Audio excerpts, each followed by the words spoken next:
They're awesome.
So is that a joint?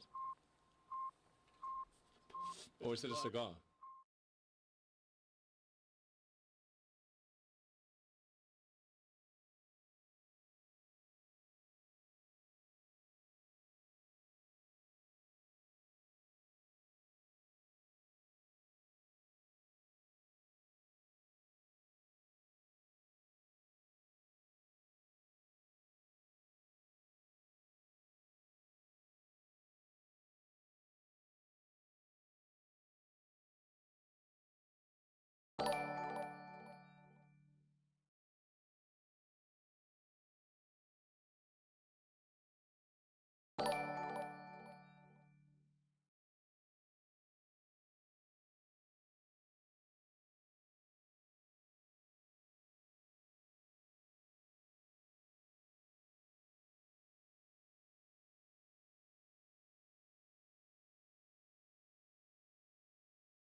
Welcome to J is for Justice podcast. If live breaking news and following true crime is your thing, then please consider subscribing to my channel. And if you like what you see in my videos, please consider giving them a thumbs up.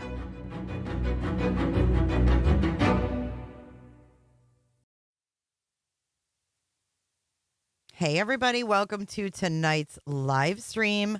My files might be a little missing from here because I'm moving files to my other hard drive. But welcome to the stream. We are starting. Here comes DeSantis. I'm going to unmute Nikki Haley and DeSantis tonight. Welcome. Let's take a listen. Carolina Governor and UN Ambassador Nikki Haley.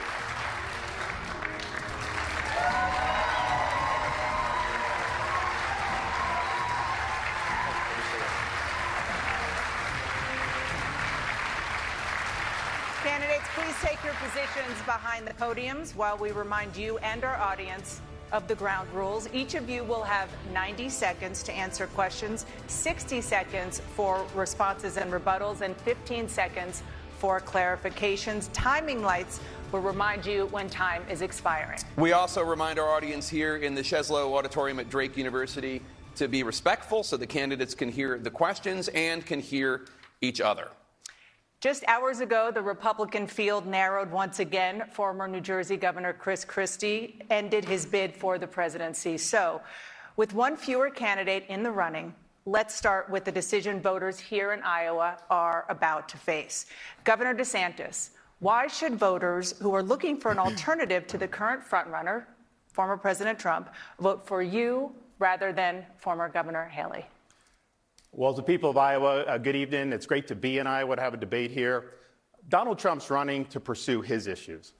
Nikki Haley's running to pursue her donors' issues. I'm running to pursue your issues and your family's issues and to turn this country around. I'm the only one running that's delivered on 100% of the promises that I've made. We've delivered huge victories in the state of Florida, things that Republicans have been asking for a generation. I'm also the only one running that has beaten the left time and time again. We beat the teachers union on universal school choice. We beat Soros on crime. We beat Fauci on COVID. We beat the Dems on election integrity. And I beat the left by banning China from buying land in the state of Florida. Now, Nikki Haley is running.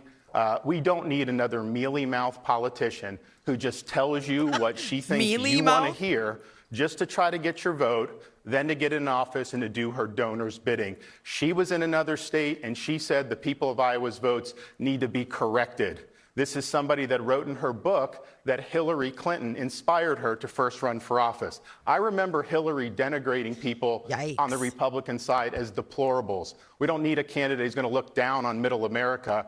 We've had enough of that. I'm the only one that's going to be able to lead this country's revival. I'm asking for your support, and I won't let you down. Governor Haley, a response? Well, I think this is a time that we know that we need a new generational leader. We have watched our country be in disarray. We see the world on fire, and we need someone who's had executive experience. I've been a two-term governor that took a double-digit unemployment state and turned it into an economic powerhouse. I was at the UN. I dealt with Russia, China, Iran every day. But you're going to find out tonight that there's going to be a lot of Ron's lies that have happened. There are at least a couple of dozen so far that he's done.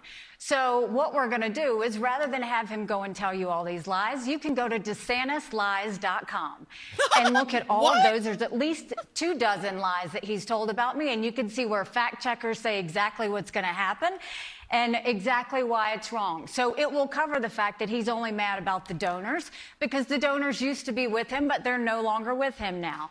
And that's because he's upset about the fact that his campaign is exploding. You're going to see the fact that he has switched his policies multiple times, and we'll call that out tonight. But every time he lies, Drake University, don't turn this into a drinking game because you will be overserved by the end of the night. Well, I think this is interesting because you can actually go to RonDeSantis.com because Nikki Haley has this tactic. If you hold her accountable to her record, first she'll say, I never said that. Well, one good rule of thumb, if she says she's never said something, that definitely means she said it. And then she'll say, you're lying, you're lying. That means not only did she say it, but she's on videotape saying it. And so we have all the greatest hits. The reality is Nikki Haley is not somebody that has been willing to stand in and fight on behalf of conservatives. You know, she ran for governor saying she was going to do universal school choice, and she caved to the teachers union. She didn't deliver that. In Florida, I delivered the largest expansion of school choice in the history of the United States. I beat the teachers union. And you know what the results are? When she was governor of South Carolina, she was rated 50th in education, dead last. You know where Florida is under my watch? #1 in the nation. Your response, Governor Haley? Go to DeSantisLies.com and you can find out for yourself. But why don't we talk about the fact that if we're going to say this, when Ron was representing Florida, he said that he promised not to raise the debt limit when he got to D.C. Yet he raised the debt limit by hundreds of billions of dollars. He used to support Ukraine. He supported Ukraine when President Obama was in office. Now he's trying to copy Trump and saying that he no longer supports Ukraine and doesn't want to give them foreign aid anymore. He also goes and says that He wants to talk about me insulting Iowans. Iowans know when you're telling a joke. The fact that he's only running in one state is not the way you win president. I'm running in all states. But he should tell Iowans why he authored legislation to ban the renewable fuel standard that's so important to Iowans' economy, and the fact that he co-sponsored 5 different pieces of legislation to get rid of it. And also, then he also said he would never do anything with Social Security. Yet he voted 3 times to raise the retirement age of Social Security. So if you're going to talk about what you said and what you did, I think you've got your own explaining to do rather than telling lies about me. Thank you, Governor. We're going to get to a lot of these issues in the debate. Governor Haley, when Governor Christie dropped out of the race just a few hours ago, he said the most important issue is, quote, the character of the candidate. Governor Christie also said he ran because he knew he would be the only Republican candidate to speak the truth about former President Donald Trump. Do you believe Donald Trump has the character to be president again? Well, I think the next president needs to have moral clarity. I think you need to have moral clarity to understand that it's taxpayer money, not your own money. I think you need to have moral clarity to understand that when you're dealing with dictators in the world, that we always have to fight for democracies and human rights and protecting Americans and preventing war. And so when you look at Donald Trump, I have said, I think he was the right president at the right time. I agree with a lot of his policies, but his way is not my way. I don't have vengeance. I don't have vendettas. I don't take things personally. For me, it's very much about no drama, no whining, and getting results and getting them done. So I don't think that President Trump is the right president to go forward. I think it's time for a new generational leader that's going to go and make America proud again. That's what I'm going to try and do. Governor DeSantis, what is your response to Chris Christie? Do you believe Donald Trump has the character to be president again? Well, I'm running because I'm the guy that's going to be able to engineer a comeback for this country. I appreciated what President Trump did, but let's just be honest. He said he was going to build a wall and have Mexico pay for it. He did not deliver that. He said he was going to drain the swamp. He did not deliver that. He said he was going to hold Hillary accountable, and he let her off the hook. He said he was going to eliminate the debt, and he added $7.8 trillion to the debt. So we need to deliver and get this stuff done. And I think the difference between Nikki Haley and me, I listened to all that litany of stuff. I debated the governor of California, Gavin Newsom. I thought he lied a lot. Nikki Haley gives him a run for his money, and she may even be more liberal than Gavin Newsom is. We are in a situation here in Florida, as Republicans, you need somebody that is going to be in there and fight for you. And Nikki Haley, anytime the going gets tough, anytime people come down, she caves. When you need someone standing and fight for you, don't look for Nikki Haley. You won't be able to find her if you had a search warrant. Thank you, Governor. Governor Haley? Look, I think I dealt with Russia, China, Iran, North Korea every day. No one ever said I caved. I defended America, and I fought for America. But I'll also say this. This is not a time where you have to have pettiness. I wish Donald Trump was up here on this stage. He's the one that I'm running against. He's the one that I wish would be here. He needs to be defending his record. Right now, he's not defending the fact that he allowed us to have $8 trillion in debt over 4 years that our kids are never going to forgive us for. The fact that he didn't deal with China when it came to stealing intellectual property. The fact that they gave us COVID. The fact that they've gone and continued to put up Chinese police stations and continue to threaten our military. He didn't do enough to make sure that we were really standing with our friends and doing some other things. What we need is a leader that's not looking at 4 years and 8 years. We need a president that's looking at 20 and 30 years, because I want my kids to have a good future. I want them to have one without debt, one where they can read, one with secure borders, one where we have law and order, and one where America is strong. Well, Thank you. With all due respect, for her to single out Donald Trump on China, and look, I think he could have been tougher on him 100%. When Nikki Haley was governor of South Carolina, she was the #1 governor in America for Republicans of bringing China into her state. She wrote a love letter to the ambassador saying that they were a great friend. She's on video saying China's a friend. She had a Chinese business 5 miles from a military base. There's a video of her on the website right in front of a Chinese flag saying that she works for them now. So that was her #1 achievement as governor, was bringing China into the state of South Carolina. So you say you're going to look 10, 20, 30 years down the road? Why wasn't she doing that then when people were raising the red flags about it? In Florida, I banned China from buying land in our state, and we kicked them out of our university. That's what you need to be doing. We're going to talk about China in a little bit. I want to talk about the economy, which, according to a recent Des Moines Register poll, shows that the economy is the top issue for caucus goers here. So, Governor Haley, the rate of inflation is down. Prices, though, are still high, and Americans are struggling to afford food, cars, and housing. What is the single most important policy that you would implement as president to make the essentials in Americans' lives more important? I think we have to acknowledge that Republicans and Democrats have both done this.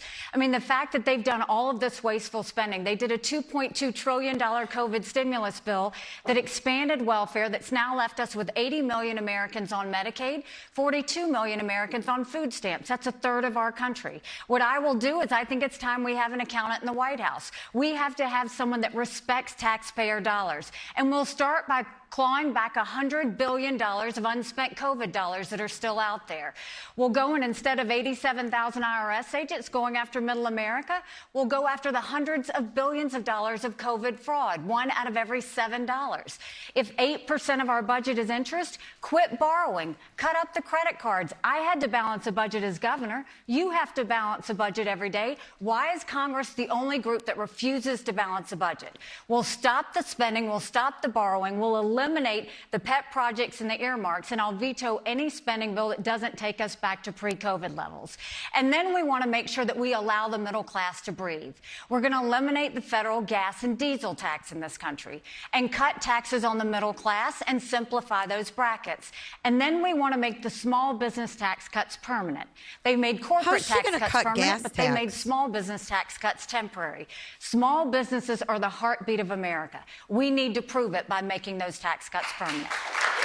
Governor DeSantis, what's your response? How would you make those essentials more affordable for Americans? Well, I disagree with Ambassador Haley. We don't need an accountant in the White House. We need a leader in the White House, and that's what I would bring.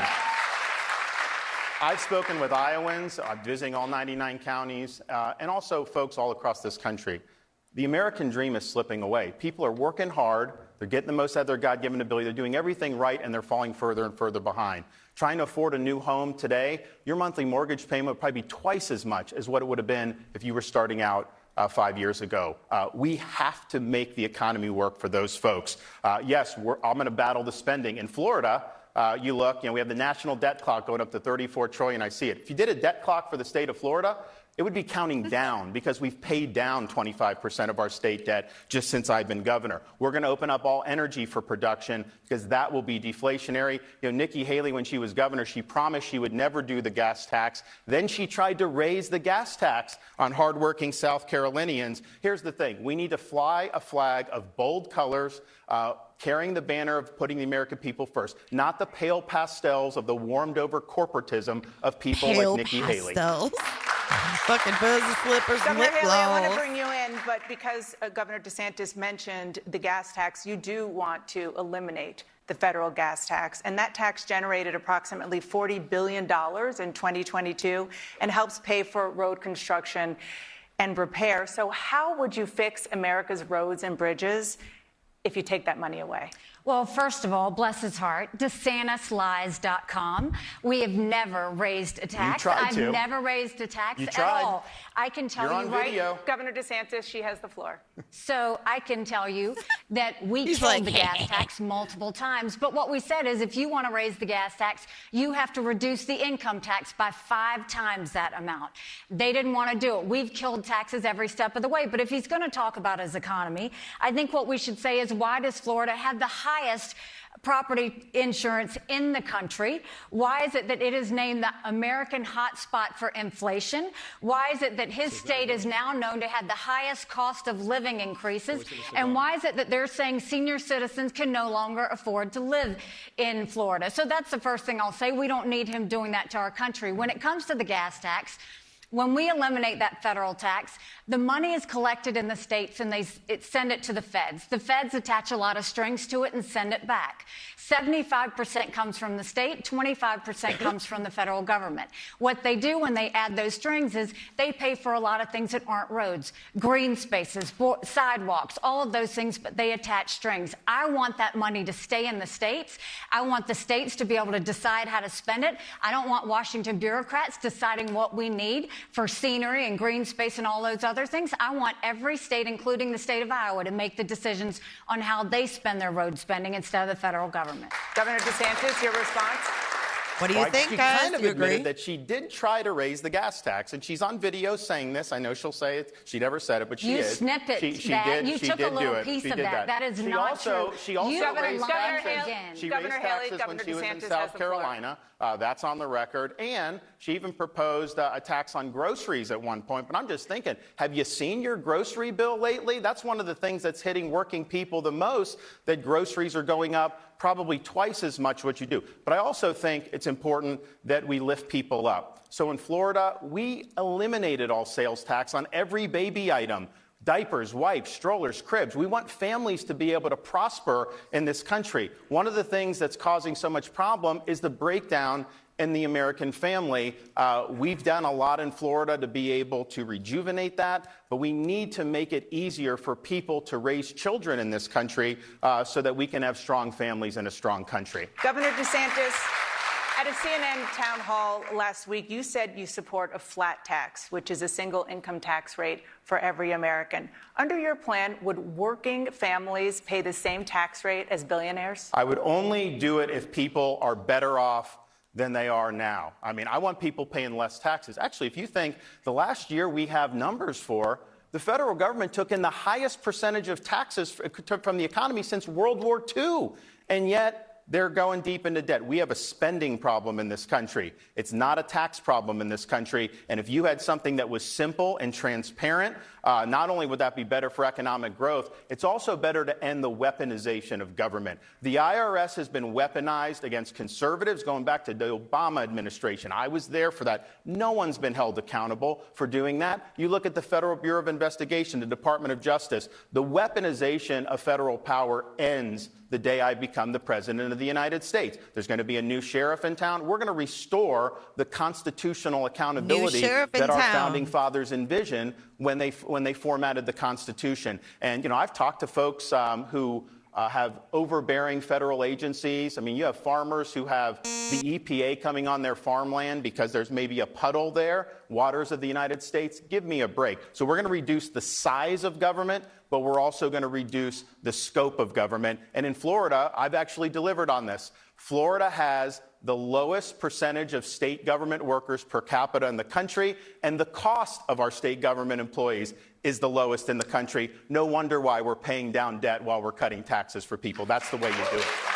Governor DeSantis, 15-second point of clarification. The question was whether or not working families would pay the same amount. They would pay less than billionaires. what they're paying now. The way I view it is, okay, you'd exempt people, so you would pay no tax for working class people. It would only be as you get above, because I think the first 40, 50 grand, that's just to subsist. And even some places you can't even do that. So you would have no tax up to a certain point, and then it would just be a single rate. So if somebody makes $100,000, they pay a certain amount. If someone makes $200,000, they make twice as much, and they pay twice as much. Governor Haley, I mean, first of all, you just can't trust what he says. I mean, that's the biggest thing. We don't have a grocery tax in South Carolina, and I never once raised taxes, period. But what I will tell you is it is to call into question, why did he promise he'd never raise the debt limit, and he turned around and he raised it? And then you want to go and you see one side of what he says early on, and then he changes it. So here he goes and he says that he is all for energy independence. He wants to get the EPA out of the way. Well, why did he run on the fact that he wanted to ban fracking and ban offshore drilling? Why did he go and author that legislation to eliminate the renewable fuel standard that matters so much?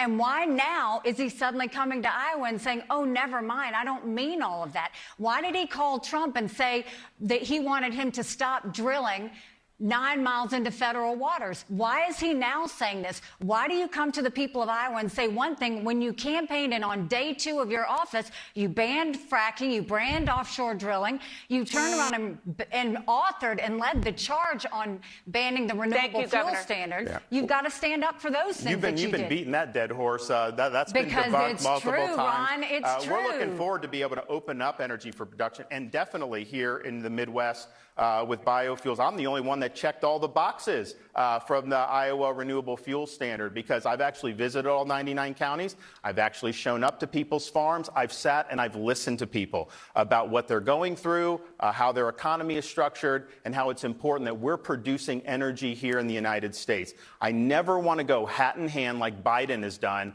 to Venezuela or Saudi and begging for energy. We're going to be able to open up production. We're going to choose Midland over Moscow. We're going to choose the Marcellus Shale over the Mullahs, and we're going to choose the Bakken over Beijing. Energy independence it's good for consumers. It's good to reduce inflation. And it's one of the best things we can do for our national security. So we'll do that on day one, and we are going to reverse Biden's Green New Deal, and the electric vehicle mandates will save the American automobile. Thank you, Governor. This has been one of the biggest years for illegal border crossings into the United States. Last month alone, 225,000 migrants illegally crossed the southern border. Ridiculous. It's a record high, overwhelming the Border Patrol resources that are already stretched thin. Mayors across the country say their cities are being pushed to a breaking point. Governor DeSantis, former President Trump famously promised to build a wall on the southern border. He obviously did not get that done. You have promised to finish the job. How will you succeed where he failed?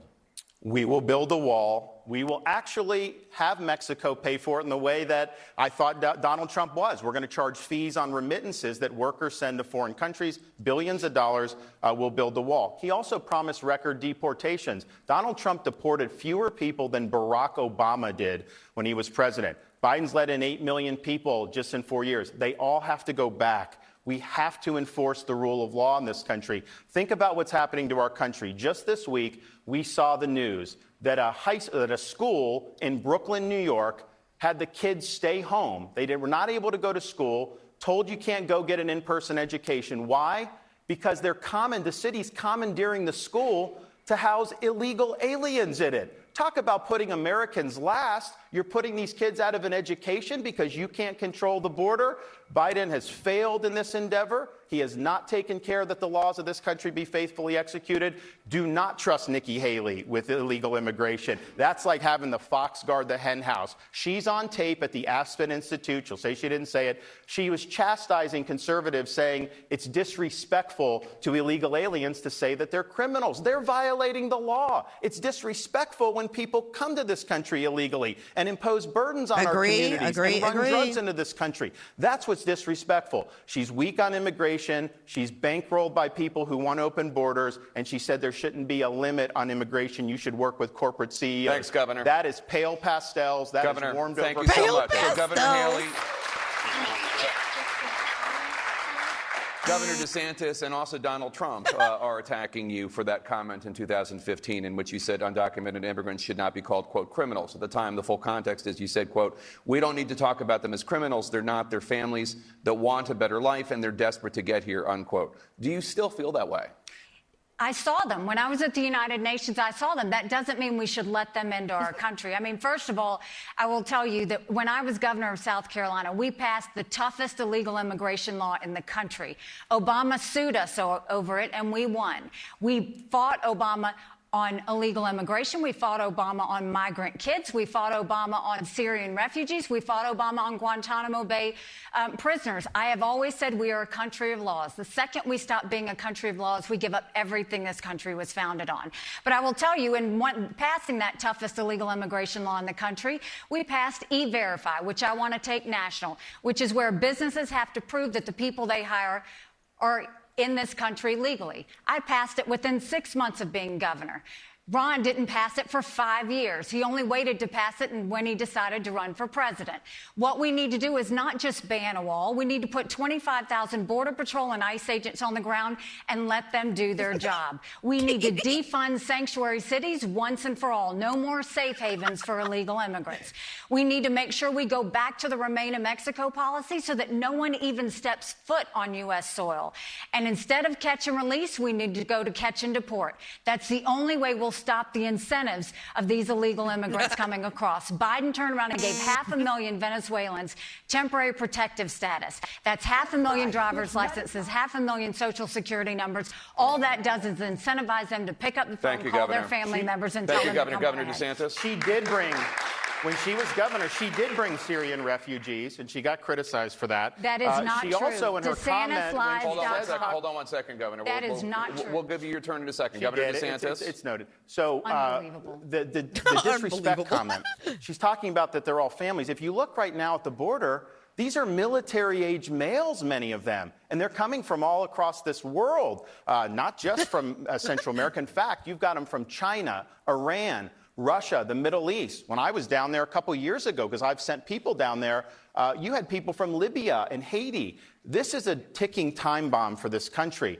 There are, of course, going to be terrorist cells that have come in. It's like the lowest cost way to be able to harm this country. Just send people across the southern border.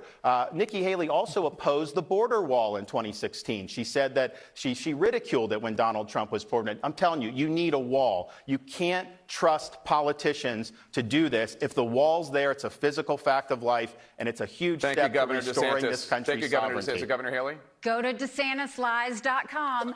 I said you can't just build a wall. You have to do more than build a wall. Lies. It was having the wall and everything else. You can't trust what Ron's saying. But this is a bigger issue. This is more than him just constantly being desperate and throwing things on me. This is the fact that we have to realize my parents came here illegally. They came the right way 50 years ago. They put in the time, they put in the price. They are offended by what's happening on the border. And my mom would always say, if they don't follow the laws to come into this country, they won't follow the laws when they are in this country. And we have to start treating this like it is. This is putting harm on our schools, on our hospitals. Taxpayers are paying for it. You see these mayors are now upset about it. The only reason Eric Adams is now upset, why? He shouldn't be a sanctuary city then. That's why we have to defund sanctuary cities. Now Governor Abbott finally did to them what's been happening to Texas for so long. We've got to put an end to this. It's dangerous, and it doesn't even count the fentanyl that's Governor coming DeSantis. There are more than 10 million undocumented immigrants already living in the United States, according to Pew Research. Will any of them be allowed to stay in the United States under your administration? The number of people that will be amnestied when I'm president is 0. We cannot do an amnesty in this country. First of all, it's going to do is cause like more people to want to come illegally. So you got to enforce the law. It's got to be consistent. People got to know it's there. You also have to remove benefits for people who are here illegally. You know, California, you can go illegal alien and you get free health insurance coverage. You're here illegally and they're doing that.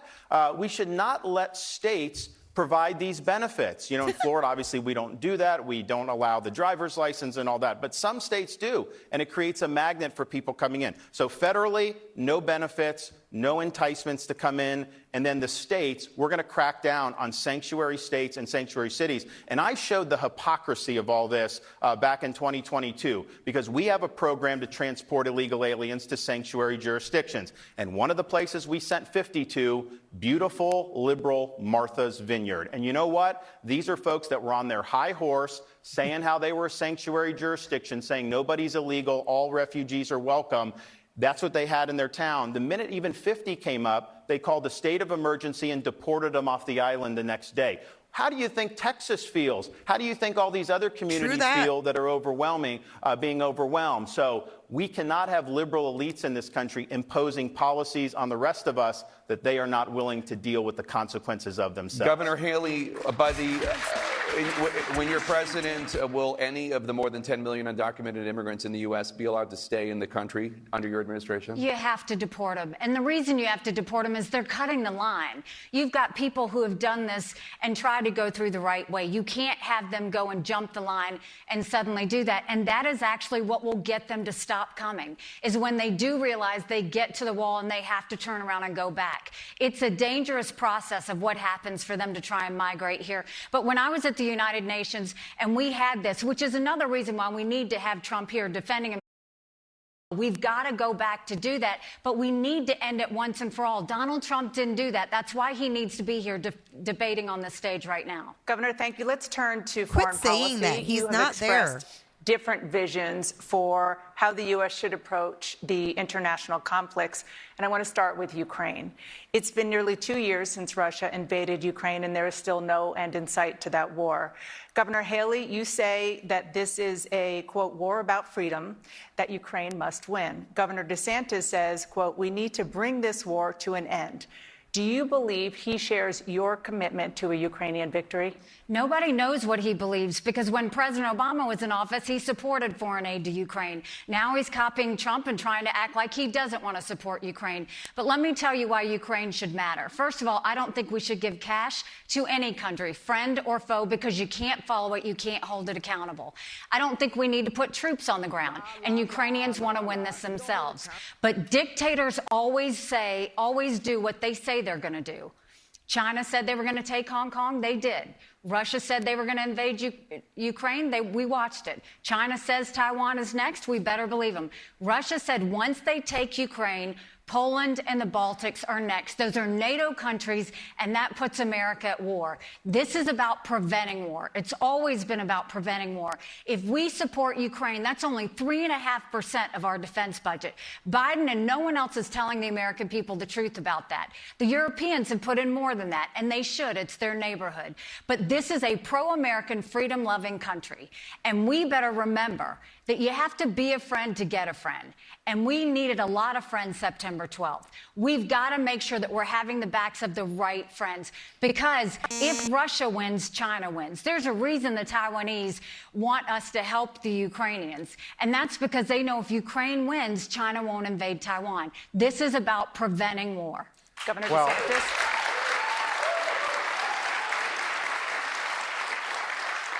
I supported Trump's policy vis-a-vis Russia, Ukraine, and it was successful. The Biden policy has not been, but Nikki Haley is basically a carbon copy of what Biden is. It's an open-ended commitment. They want another $108 billion. They will not tell you when they have achieved their goal, and this is going to go on maybe hundreds of billions more into the future. I think a lot of people have died. We need to find a way to end this, because our priorities for national security, of course, the border, which we talked about, and people like Nikki Haley care more about Ukraine's border than she does about our own southern border, which is wrong. But we also have to look at what's the top threat to this country. It's the Chinese Communist Party. We are not doing what we need to do to have adequate hard power in the Indo-Pacific. And here's the thing.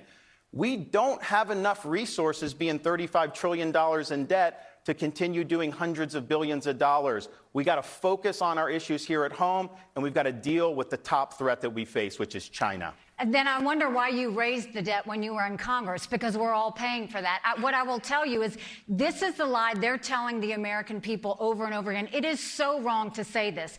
They're saying you have to choose between Ukraine or Israel and securing the border.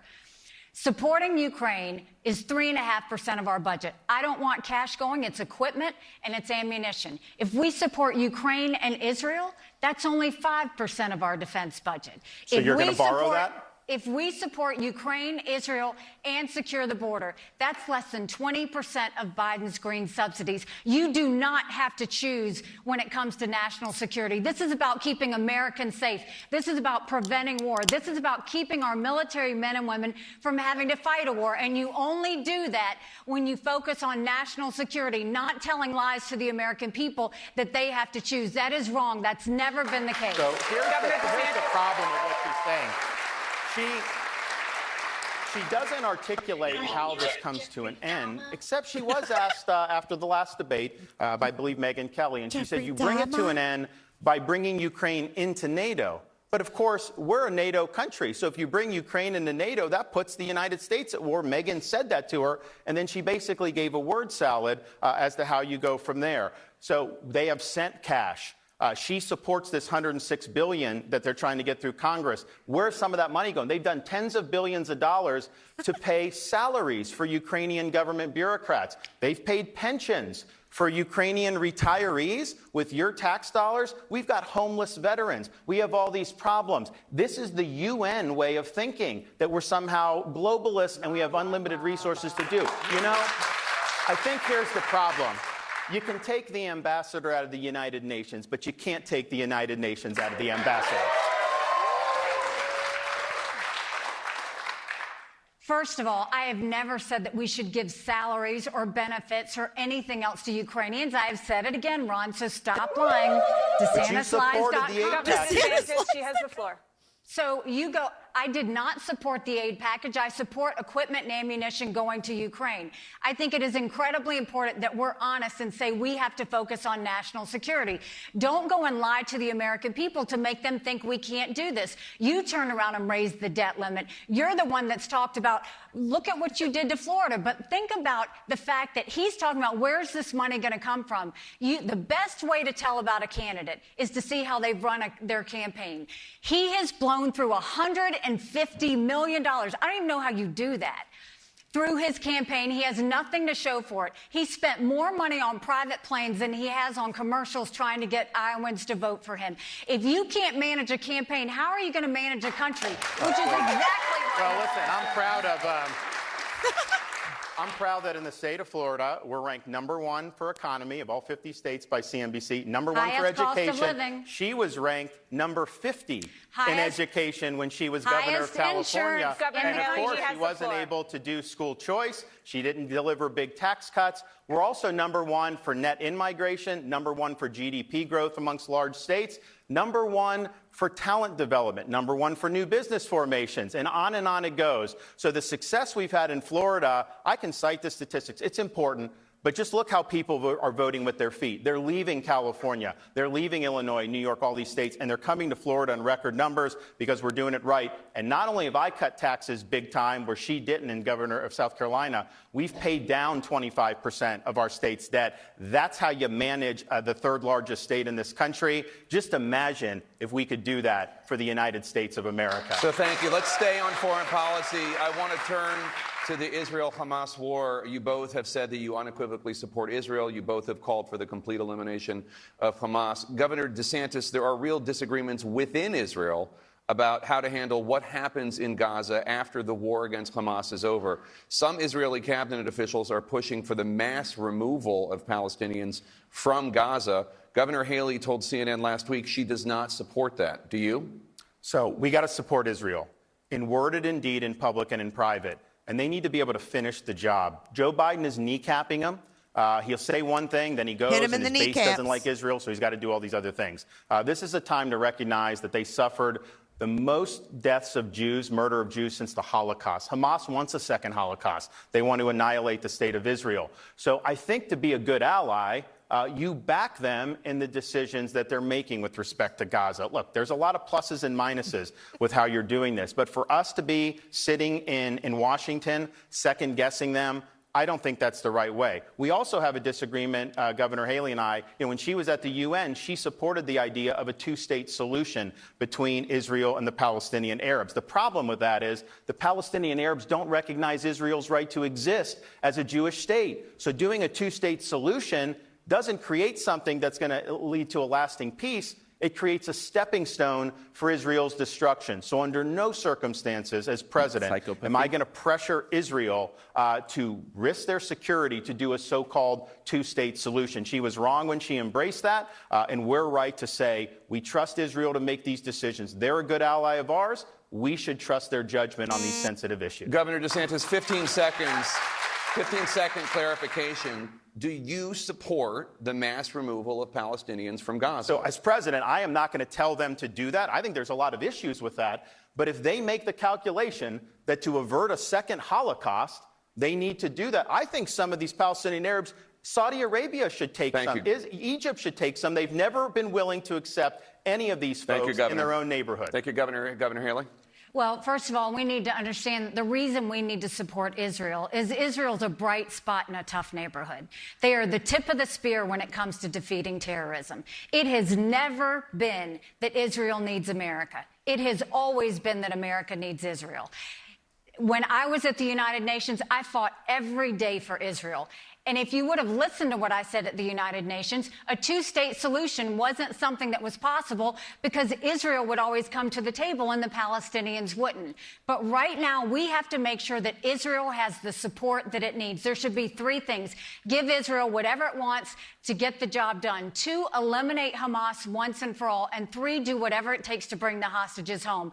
But it's really rich that Ron is going to act like he suddenly cares for Israel when he brought the person to Iowa that's the most anti-Israel Republican in the state, the person that went and voted against Israel's right to exist in Congress, the person that voted with the squad against anti-Semitism on college campuses. Thank you, Governor. And you brought that person to Iowa to go and campaign with you. If that's your friends, Governor I'd hate to see DeSantis, who she's the rest obviously of your referring to friends are. Congressman Tom Massey Obviously. from I Kentucky. mean, that's just cheap garbage. But here's the thing. When the attacks happened against Israel, I knew it was going to be a big deal for Florida. We have one of the largest Israeli-American populations in the country, and we've been a haven for Orthodox Jews in particular since I've been governor. And you know what? Biden wasn't helping Americans get out of the war zone. These are people that were stranded. So I did an executive order. We scrambled planes, and we rescued over 700 Americans from Israel and brought them back safely to the state of Florida. You got to step up and you got to lead when things like this are happening. We also have gone after the anti-Semitism on our campuses. We did that early in my administration. You didn't see our college presidents doing some of the things that you've seen. I just announced in the State of the State address yesterday or 2 days ago that we are going to say, and not just for Jewish students, anyone who's having religious being persecuted or being marginalized because of their faith in any college around the country, we're going to waive the transfer requirements so that people can come to Florida and be safe. What they are doing to these Jewish students has been reprehensible, and we're not going to let it happen. So there are... I'm coming to you.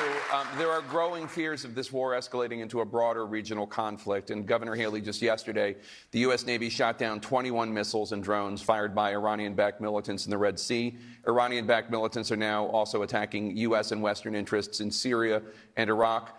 Your fellow South Carolinian Republican Senator Lindsey Graham is calling for the U.S. to conduct retaliatory strikes inside Iran. Would you order strikes inside Iran?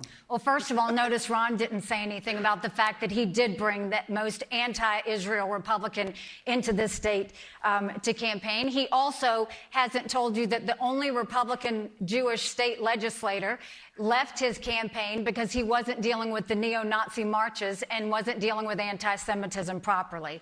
When it comes to Iran, what we have to understand, there would be no Hamas without Iran. There would not be Houthis without Iran. There wouldn't be Hezbollah without Iran. And when you look at the strikes that are happening in Iraq and Syria, that is because of Iran. They're pulling the puppet strings. What we need to do is the idea that we've had over 130 strikes on our men and women in Iraq and Syria is unconscionable. We're supposed to have their backs. And Biden has been slow. He's been hiding in a corner, and he hasn't dealt with it. We need to go and take out every bit of the production that they have that's allowing them to do those strikes. It's hugely important that we do that.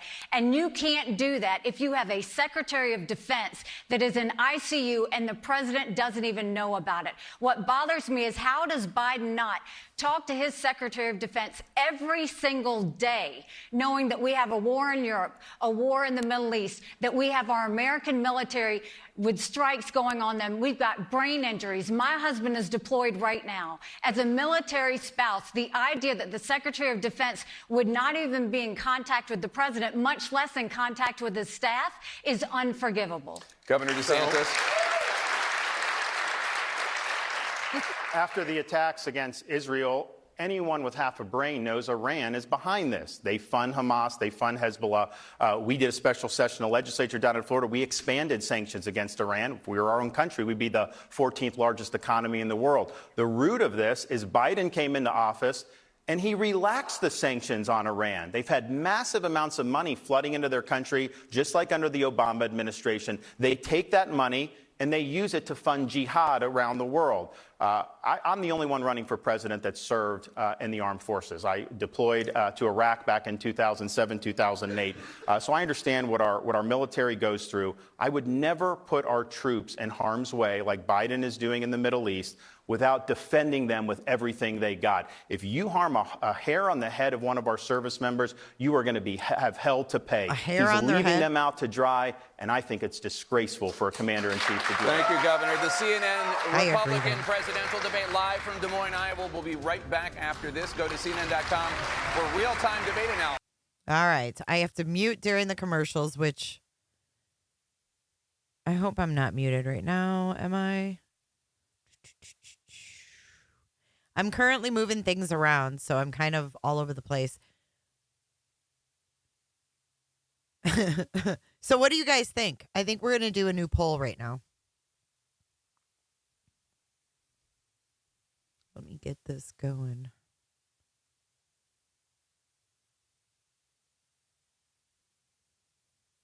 Pretty much a waste of time, you guys think?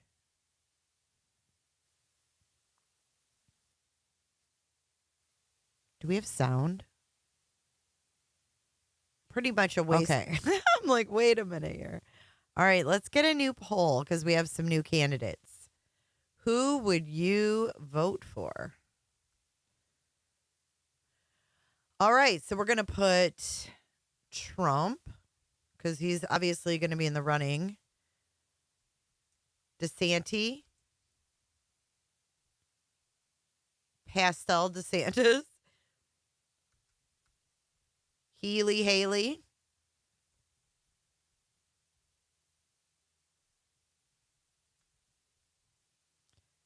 Or Miss Katie K.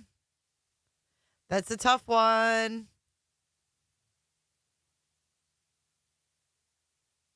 Oh my God, John Gone, control yourself. I know, this is just for us. This is just for us to have fun. It's just a test. It's just a test. Katie K all the way. 2024.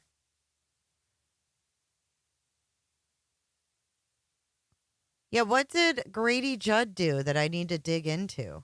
What is that all about?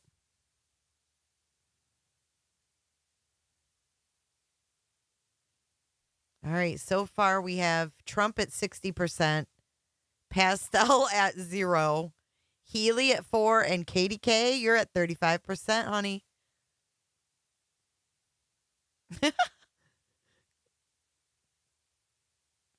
It's Katie K and Trump.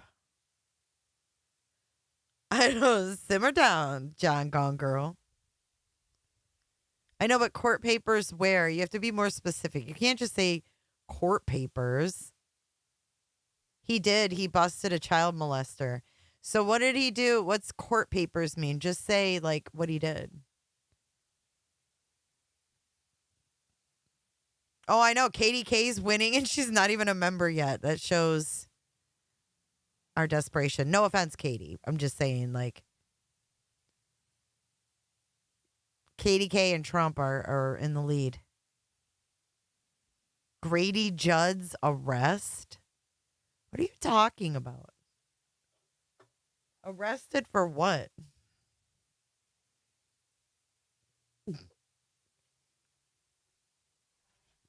Grady Judd was arrested?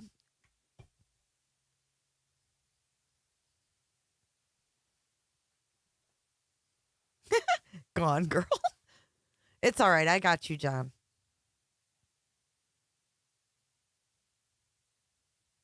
He accidentally forged them?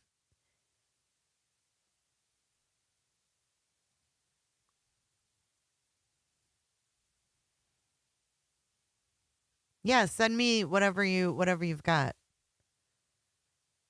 What did he do? Why would he forge court papers? Look, there you got it. You want one Jennifer or two Jennifers? You want one email? Two emails? Three emails? We don't get mad over politics here. We just watch and have our opinions, but we don't get mad.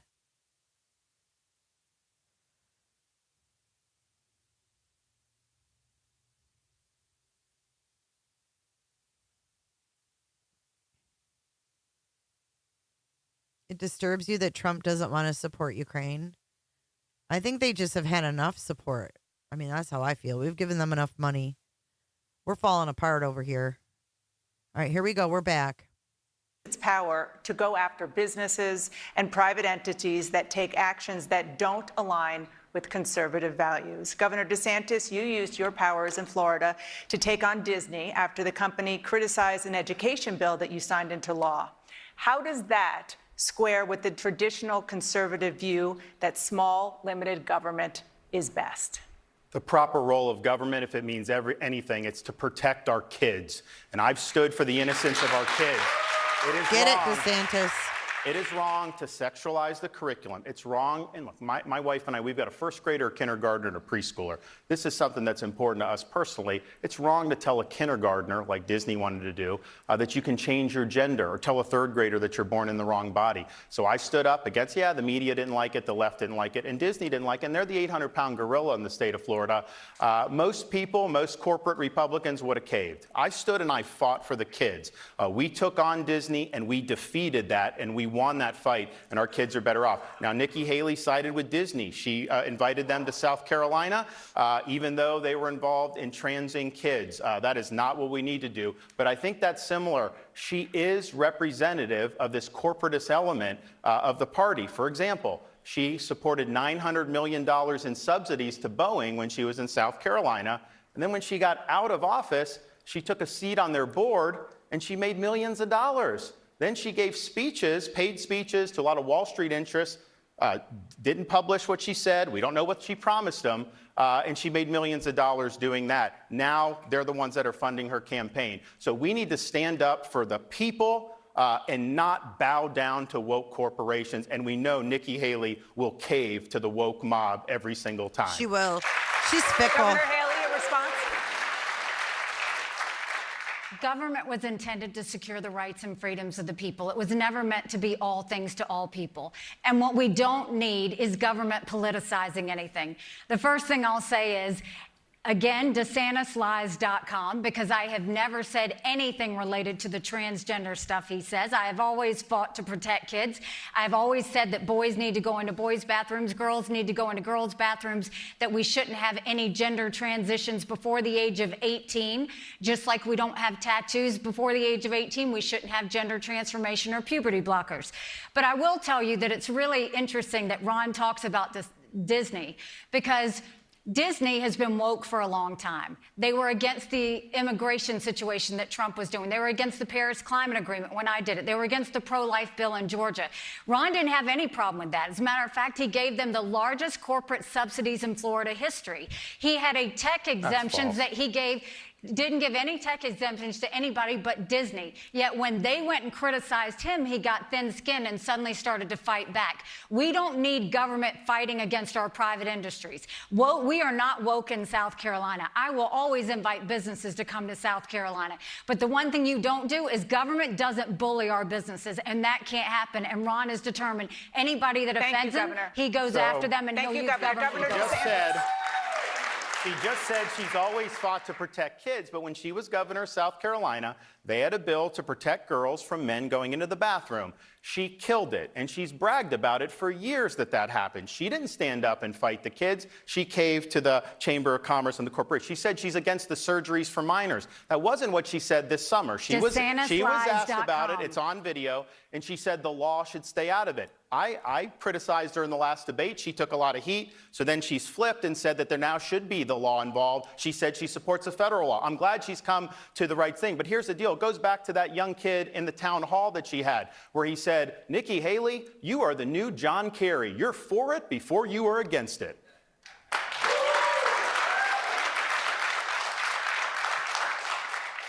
It's a shame that we had to put up DeSantisLies.com. Honestly, if he would spend as much time trying to prove why he thinks he would be a good president, he would be doing a lot better in the polls. The reason that he spent and blown through $150 million and gone down in the polls is because he spent more time trying to lie about me than he is about telling the truth about himself. So you didn't kill the bathroom bill. I have never said that we should have any gender operations or surgeries. You're lying about that. Governor Haley has the floor. When it comes to the bathroom bill, I will say, first of all, That was 10 years ago. We had a handful of kids that may have had that issue. And what I made very clear at that time in the state is girls go into girls' bathrooms, boys go into boys' bathrooms. And if there are any other exceptions, they use a private bathroom. I have fought for women's sports and making sure that biological boys are not women's sports, and I'll continue to do that. I have always said we have to raise strong girls. Strong girls become strong women become strong leaders. Thank you, None of Governor. that happens if we have Thank you, biological Governor. boys. So, Governor Haley, according to the U.S. Department of Education, in 2017, the year you left office, South Carolina schools ranked in the bottom 10 nationwide in both reading and math scores. Given that, why should voters concerned about K-12 education support you rather than other Republicans? Because I think what we did was we knew that there was an issue. We knew in South Carolina if a child couldn't read by 3rd grade, they were 4 times less likely to graduate high school. So what we did is we started holding kids back instead of pushing them forward. We brought in their parents. We did reading remediation, and we set them up for success. We've got to do that all over our country. We only have 31% of 8th graders in our country are proficient in reading. 27% of 8th graders are proficient in math. If we don't do something, we're going to be in a world of hurt 10 years from now. That's why I want to take as many federal programs from D.C. as we can and send them down to the state level. Think education. We can move a lot of K-12 programs down to the state level, reduce the strings that are attached, and that way states can handle it themselves. People in Iowa know best what types of education they need. Secondly, parents should decide what types of education their children get, what mode of education. And we should have complete transparency in the classroom. No parent should ever wonder what's being said or taught to their child in the classroom. That's why we'll have all of the curriculums online for every parent to see. And we need to start putting vocational classes back in our high schools. Let's teach our kids how to do things. We did that in South Carolina. We had apprenticeships. We taught our kids how to build the things we're making. When we start putting education back in the states and away from D.C., that's when we'll start to see that we're going back to the basics. We're doing what parents want, and we're doing what the industries in that state need. Well, Thank you, Governor DeSantis. I'm coming to you right now. Governor DeSantis, you have supported limits on what subjects can be taught and how, including American history, in Florida schools. You have also made it easier to remove books from public school libraries. You say you want to, quote, make America Florida. Do you want to implement those Florida school policies nationwide? I'll get to that in a sec. So Nikki Haley said she wants parents to decide on the education. She campaigned for governor saying she was going to do school choice, to be able to give private scholarships, particularly to low-income families. And she was governor and never did it. She caved to the teachers union. I delivered the biggest school choice expansion in the history of the United States. We beat the teachers union. We've even done paycheck protection so that so that teachers aren't forced to do dues, and now they're choosing other things. So we've done it right in Florida, and the results speak for themselves.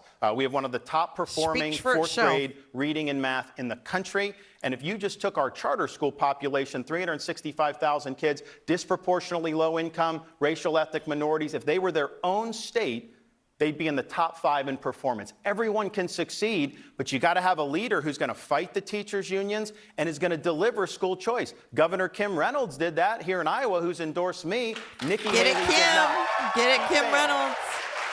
Shout out to Kim. If you can't do it in the reddest state in the country of South Carolina, how are you going to be able to succeed in Washington, D.C.? Now, in terms of what we've done, we believe in empowering parents. And there's certain standards about what's age and developmentally appropriate. It's wrong to have pornographic materials in 4th or 5th grade. And you know what's happened? They'll go to school board meetings all around the country. They'll start reading it, and they say, oh, no, it's too graphic. You can't read it here. You can't put it on the 6 o'clock news. Well, if it's not appropriate in a school board meeting and you can't put it on the 6 o'clock news, why are you jamming it down the throats of a 4th grader? So, Governor, I agree with them. Just a point of clarification. Do you want to implement Florida's education policies nationwide? It depends on the policy. School choice, universal, yes. I don't want a nationalized curriculum. I think that that's a bottom-up thing. I want to get rid of the Federal Department of Education, get that weight off the backs of the state and local governments. But we are going to do nationwide scholarships through the corporate tax credits, and that's going to bail out a lot of poor kids throughout this country. Governor Haley? You know, I have fought for school choice in my entire career, because I think parents know their children best, and I think we should always do that. That's why we passed charter school legislation in our state. That's why we empowered homeschoolers in our state. That's why we changed the funding formula so we lifted up challenged areas without bringing down the wealthy areas. We wanted school choice. I had a Republican legislature that wouldn't do it, but we pushed hard to get that done. That doesn't mean that we shouldn't do it across the country, but what we have to do is we have to make it state-centric. We've got to get these programs down to the state level. We've got to let the focus be on teachers. Teachers right now have to be the guidance counselors, the pastors, the nurses, and everything in between. And oh, by the way, they have to teach to a test. That's not what teachers want. Teachers want to do what they were taught to do. And that means math, science, reading, history, English, arts. That's it. Schools can't be all things to all kids. They need to let the parents parent. They need to let teachers teach. And we need to go back to the basics in education so we get our kids ready. I want to move on. That's the problem, though. That word salad is the problem. Governor DeSantis. She says she's always supported school choice, and she failed to deliver. She blames other people. Leadership is about getting things done. Stop making excuses. Make it Get her. happen. Come on, DeSantis, get more passionate. About getting things done. How did you blow through $150 million in your She campaign said and you blow. were down in the polls? So here's you are I think not this a manager. is very No, instructive. now I'm going to say. I think it's very instructive No, about if what you're how gonna do Nikki this- Haley sees the world. I She think I have equates the floor. Political Governor advertisements DeSantis, as like that's as important Governor as the DeSantis, kids and Governor their Haley has the education. floor. What is more important here? Get 'em. She's saying Governor somehow DeSantis, that's it's not Governor as important. Haley's. It's Governor Haley's time. Go ahead. I think I hit a nerve. What I will tell you She's is, a bitch. look, if you can't manage not a campaign, president it's been material. a revolving door of political Vote people KDK. in and out of his campaign. You've heard of campaign people going to blows with each other because they can't all agree. $150 million, and he spent more on private planes than commercials. I flew commercial. I stayed in residence inns. We went and saved our money. We made sure we spent it right, because you have to understand it's not your money, it's other people's money, and you have to know how to handle it. If he can't handle the financial parts of a campaign, how's he going to handle the economy when it comes to the White House?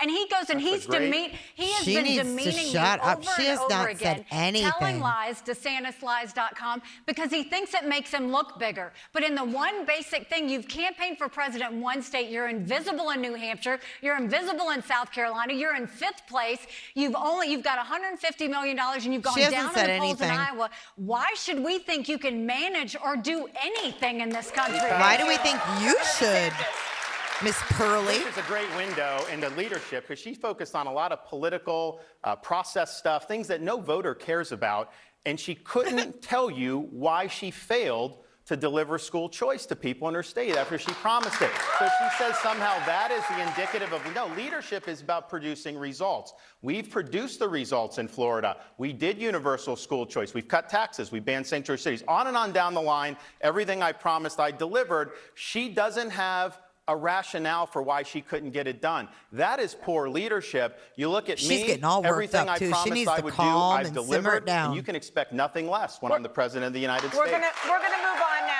I need to respond to that. Go ahead. So you want to talk about leadership, and he wants to go and demean and put down. Let me tell you what leadership is. Leadership is the fact that I went into South Carolina that had 11% unemployment rate. Leadership is the fact that we turned it into an economic powerhouse, building planes, building cars, building tires. We were named the Beast of the Southeast. We moved the 11% unemployment down to 4%. We announced jobs in every county in the state. We moved 35,000 people on welfare to work. We changed our prison system to where we now have the lowest recidivism rate in the country. We passed voter ID. We passed tort reform. We did pension reform. We paid down our debt. We cut taxes. We made sure that people were proud again. We did E-Verify in the first 6 months, not 5 years like Ron. So don't go and pick on school choice and say that that's leadership. Okay. When I got to the UN, we cut $1 billion off the top, and we took the kick me sign off of our backs, and America was respected again at the UN. I know what leadership is. Kick me signs. To a topic, governors, that both of you have made central to your campaigns, and that is China. Governor Haley, American farmers were hurt by former President Trump's trade war with China. As a result, his administration paid out $28 billion in subsidies to farmers. You have vowed to be even tougher than Donald Trump on China. If your trade policies also end up hurting America's farmers, are you prepared to cut a check just like he did? Well, that's why Trump should be here on this debate stage. He should have to defend it. So first of all, I've said China is our #1 national security threat. I fought them every single day at the United Nations. I know what they're capable of. The first thing we have to do is we have to make sure we stop selling them any land and we take back the land they already purchased. We need to go to our universities and we say, you either take Chinese money or you take American money, but the days of taking both are over. We need to stop all of the technologies that are going to China. Biden approved 70% of them. She doesn't know Trump anything approved about what even more she's than even that. talking We have about. to tell them we're going to end all normal trade relations with them until they stop murdering Americans with fentanyl. And we need to make sure we build up our military.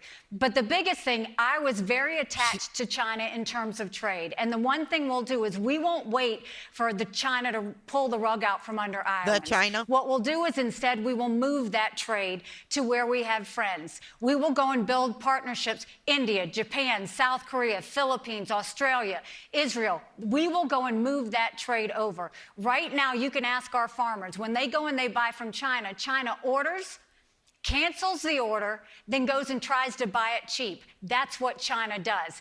Our farmers deserve better than that. We will get them trade deals. When I was governor in South Carolina, we sold and we exported everything we were making in South Carolina. When I'm president, we will sell and export everything that's being made in Iowa to those that are our friends, not our enemies. Thank you. Governor DeSantis, your response? The way you deal with China is threefold. One, we need more hard power in the Indo-Pacific.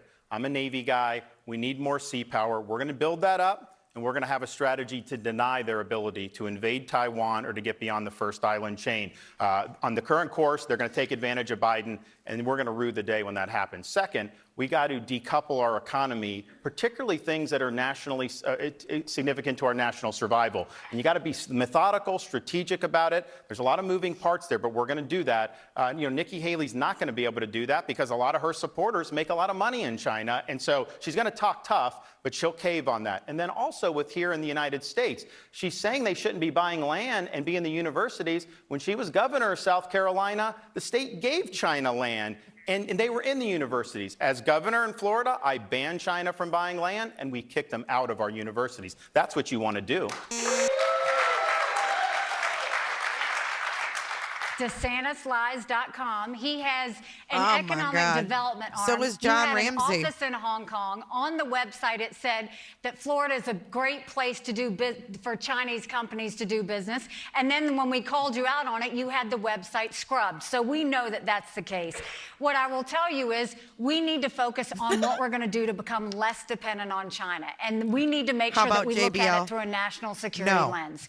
When we had COVID, everybody told you to wear a mask. It was made in China. They told you to take a COVID test. You turned it over. It was made in China. If you go down the drugstore aisle, all those medicines are made in China. We need to make sure we're getting medicines made here, or we need to get it from our friends so that we're not in any way threatened. But I'll tell you, Ron continues to sit there and talk about China. He has done expansions in China. His biggest donor that is backed by China gave them $340,000. So don't go and talk about donors and money. Talk go about to it. DeSantisLies.com DeSantis and we'll tell you all Look, about it. I know Governor your record DeSantis, hurts. I I know wanna- your record hurts in My China. record Governor doesn't DeSantis, hurt. I We're wanna an ask- economic powerhouse. You're talking the opposite of what you did. You made a big effort to bring them into the state. They had land near a military base. You were in front of the Chinese flag saying you work for them. You wrote a love letter to the ambassador. That's well documented. You were the #1 Republican governor in the country. And even people that on the media who are hostile to me, they say they can't find one instance of me as governor recruiting a Chinese company because I haven't done it. It's not been part of it. And the Enterprise Florida, we actually eliminated. So here's the thing, though. She's backed by companies like BlackRock. She's backed by major companies on Wall Street. They make a lot of money in China. There's a reason why you're in the mess you are like her. in terms of trying to deal with the inflation and everything because the elites in this country have sold out the middle of the country for China. She is part of that now, and she's not going to stand up for you. Governor DeSantis, I want to ask about something that you mentioned you've been talking a lot about on the campaign trail, which is decoupling the U.S. economy with China's. China is a top supplier of goods to the United States. The U.S. sells more than $150 billion of goods to China every year. Is it really possible to sever economic ties without inflicting major pain on American business and American consumers? Sure it is, and it's something that you got to be strategic, you got to be methodical about. You got to focus on the things that are of Methodical national significance. focus. For example, I don't think it's a good idea that the pharmaceuticals come from there. Things for our military I don't weaponry. either. All these important things that if we got into a worldwide conflict, what, we're going to ask We're China, who may screwed. be on the other Will you side give of us our that, meds? to continue doing that? So you got to be smart about it. You got to recognize that you're going to have to do some incentives here in this country. Tax incentives, regulatory incentives, but I want to make things here again. You know, I look around the country, there's parts of Iowa that have been hollowed out, particularly in the eastern part, and I've talked to folks and seen what that did for the community. We were sold a bill of goods by a lot of elites in this country that somehow putting China in the WTO and granting a most favored nation status was going to lead to our manufacturing exporting a bunch of stuff there. Instead, they've gobbled up so much more manufacturing. I don't think you can be a first-rate power unless you have a very strong industrial base. So we're going to do that here. We're going to work on workforce education. You know, not everyone needs to do a 4-year brick and ivy university. That's not the best way or only way for people to succeed. We're going to do skilled trades. We're going to do vocational. We've done that in Florida. It's going to be a really, really big thing. But I just think the middle of the country has to have those good paying jobs. And we can't put the interests of some of the people on Wall Street over the interests of Americans on Main Street. Let's move on to Social Security. Let's move on to Social Security. According to the Social Security Administration, Social Security will be unable to pay full benefits in a decade if no action is taken. Governor DeSantis, you have said that you're not going to, quote, mess with Social Security, unquote.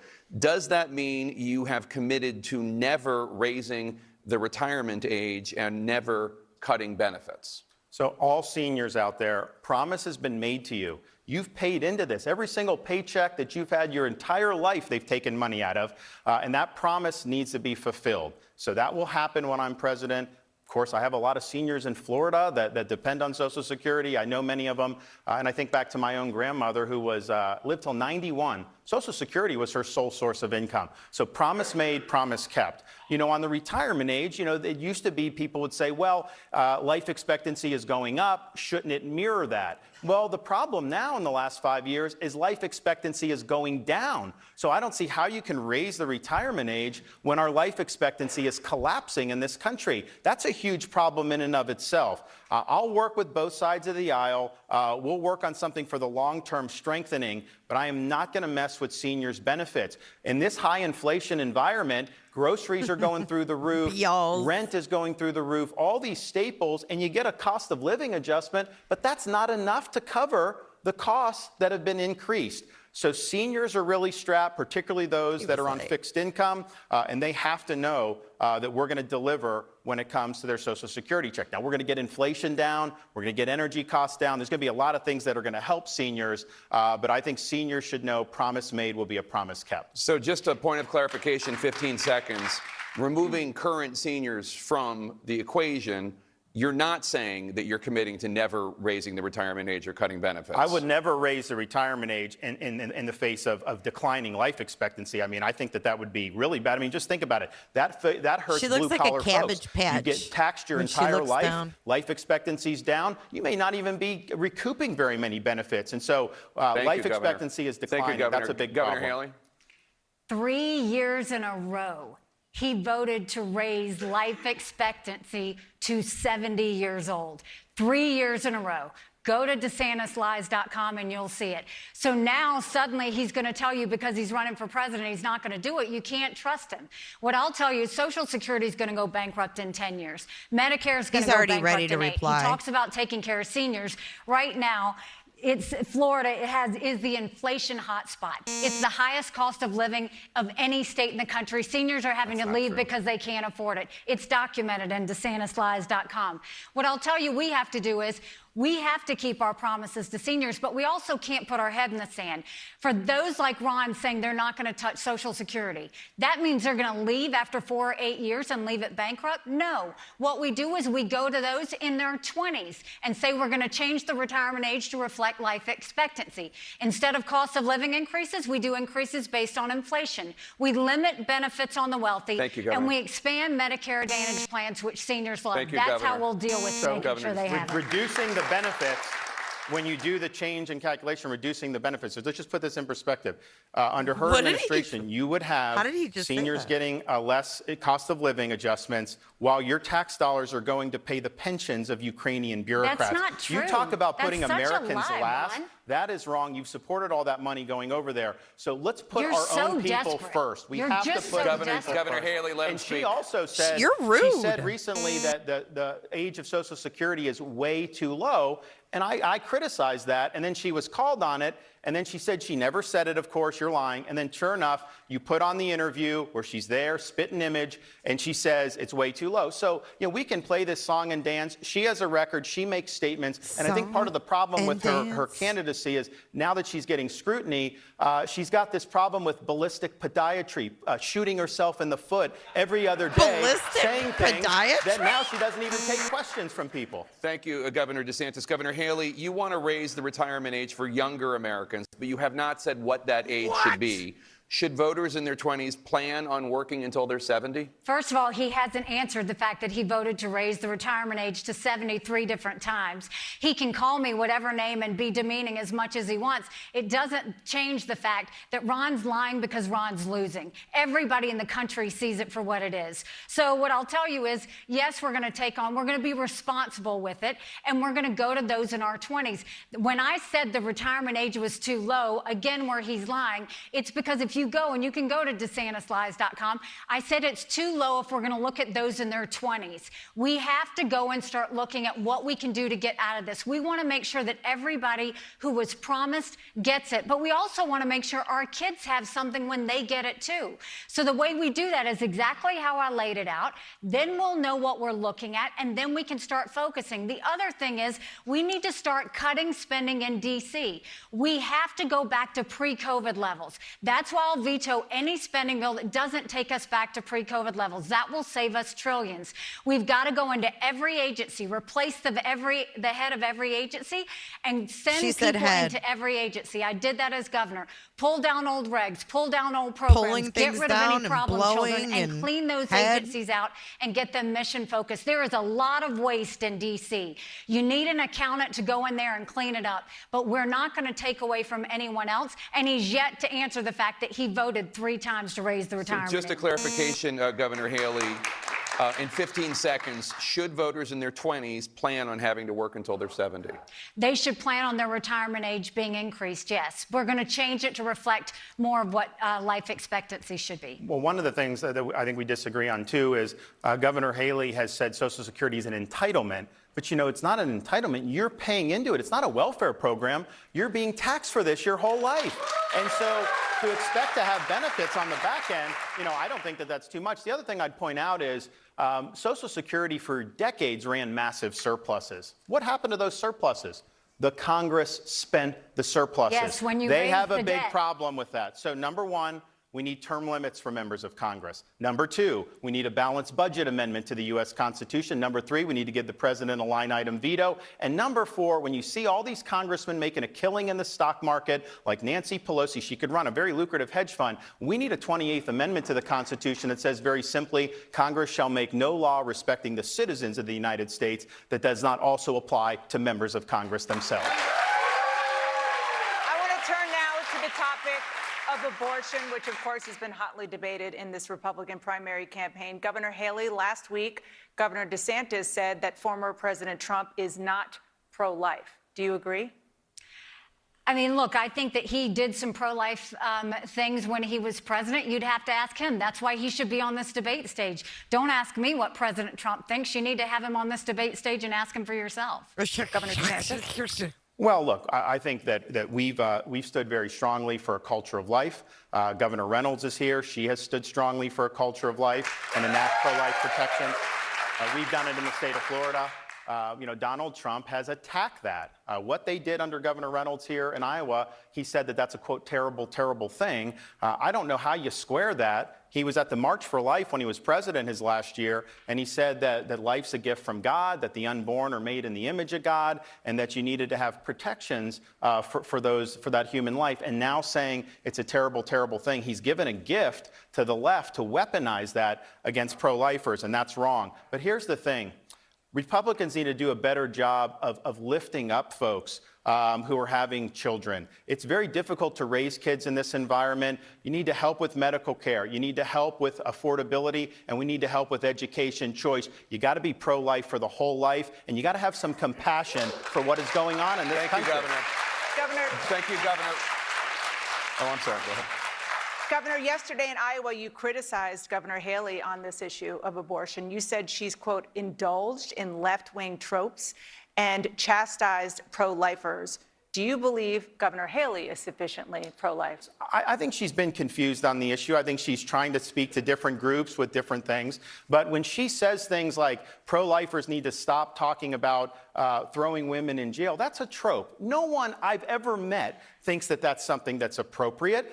These women are in vulnerable situations. They don't get any help a lot of times from these fathers who, don't want to be there supportive. A lot of times they don't have resources themselves. So it's a very difficult situation. And we've got to have compassion for those situations. But I think when she starts bringing that in, that's using the language of the left to try to attack pro-lifers. So I think that is wrong. But at the end of the day, I do agree with her on this.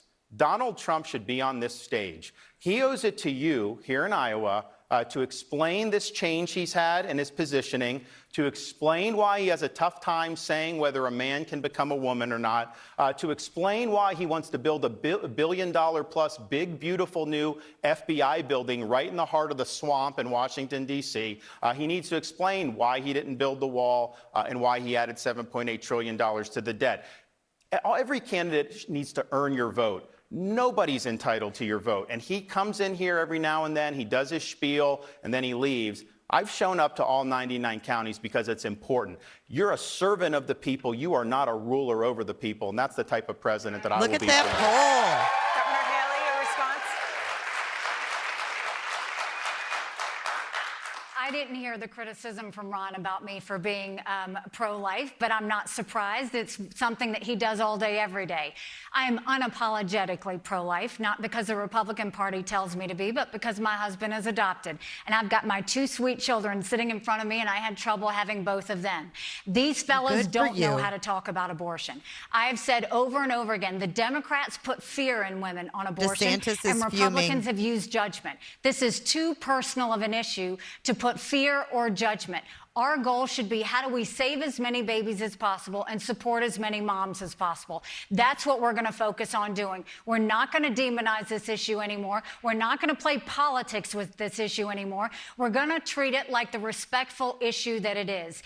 And the tropes that you want to talk about, you keep saying, where is anybody talking about putting a woman in jail or giving her the death penalty? South Carolina. There is legislation right now that would put a woman in jail if she got an abortion. Thank you, Governor. That's why I say that. Thank you, Governor. So I do want to remind the viewers at home, both governors have mentioned that they believe that Donald Trump should be here defending his own record. I just want to remind everybody that he did qualify for this debate, and he did not accept our invitation. Both of you talk about how important it is to protect the U.S. Constitution. The establishment. 2 years after losing the 2020 election, Donald Trump wrote on social media about his baseless election lies, quote, "A massive fraud of this type and magnitude allows for the termination of all rules, regulations, and articles, even those found in the Constitution," unquote. On that subject, former Vice President Mike Pence has said that on January 6, 2021, Donald Trump put himself over the Constitution. Governor Haley, is there any meaningful difference in how you and Donald Trump view the Constitution?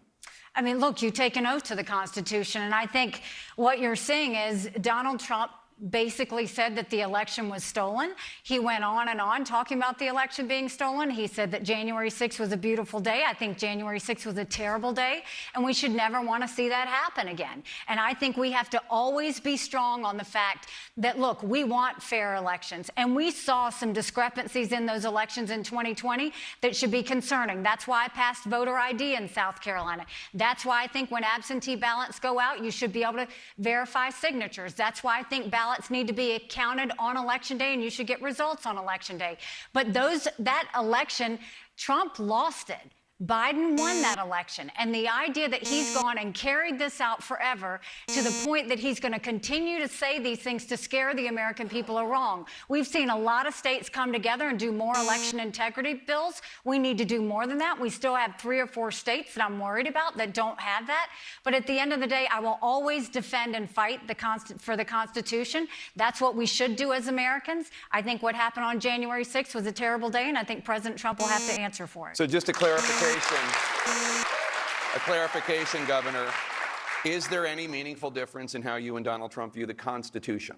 Well, I mean, I think that he says January 6th was a beautiful day. I don't think it was a beautiful day. I think you look at that. He thinks that he could go and bring in the fact that he wanted to change what the states did, the fact that he wanted to overturn the elections in D.C., those votes happen at the state level. You don't ever allow in D.C. for those votes to be changed at the federal level. Governor. States' rights matter. Thank you, Governor. Governor DeSantis, is there any meaningful difference in how you and Donald Trump view the Constitution? My role model for how to do the Constitution is George Washington. He said, "The Constitution is the guide that I will never abandon."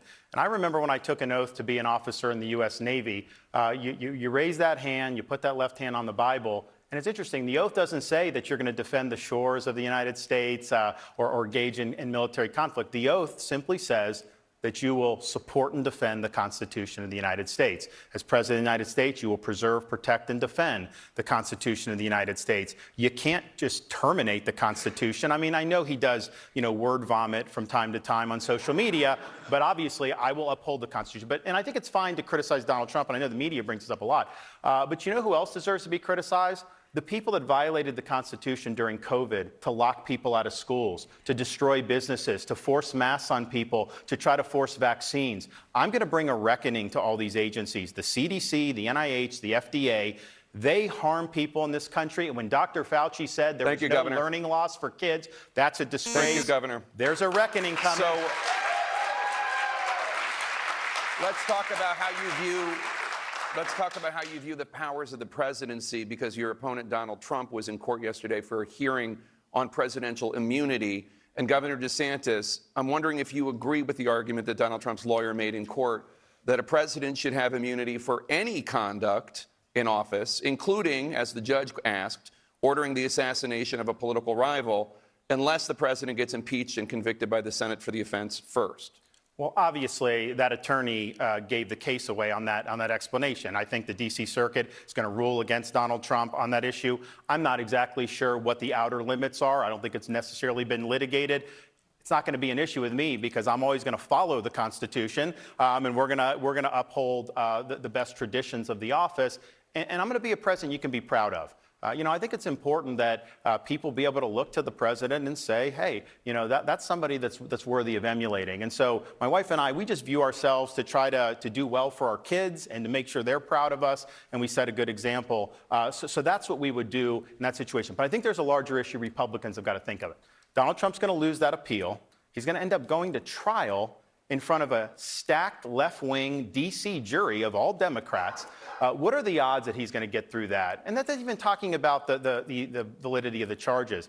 I don't think he gets through that. And so what are we going to do as Republicans in terms of who we nominate for president? If Trump is the nominee, it's going to be about January 6th, legal issues, criminal trials. The Democrats and the media would love to run with that. I'm not running for my issues. I'm running for your issues. We need to make this election a referendum on the failures of Joe Biden, the failures of the Democratic Party, and how we have the formula to engineer a great comeback for this country. That's what I would do. Thank you, Governor. Governor Haley. Governor Haley, your response? I'm sorry, I didn't hear the question. The question was, do you agree with the argument Donald Trump's lawyer made in court that a president should have immunity for any conduct, including ordering the assassination of a political rival, unless that president is impeached and convicted by the Senate for that offense first? No, that's ridiculous. That's absolutely ridiculous. I mean, we need to use some common sense here. You can't go and kill a political rival and then claim, immunity from a president. I think we have to start doing things that are right. And, Ron said we should have leaders that we can look up to. Well, then stop lying, because nobody's going to want to look up to you if you're lying. But what I do think we need to look at is, what has President Trump done? You look at the last few years, and our country is completely divided. It's divided over extremes. It's divided over hatred. It's divided over the fact that people think that if someone doesn't agree with you, that they're bad. And now we have leaders in our country that decide who's good and who's bad, who's right and who's wrong. That's not what a leader does. What a leader does is they bring out the best in people and get them to see the way forward. That's what we need in our country. We don't need this chaos anymore. We need someone who's going to be a new generational leader that brings sanity back to America. Thank you so much. The And that's you? Republican presidential debate live from Drake University. We'll be back right after this.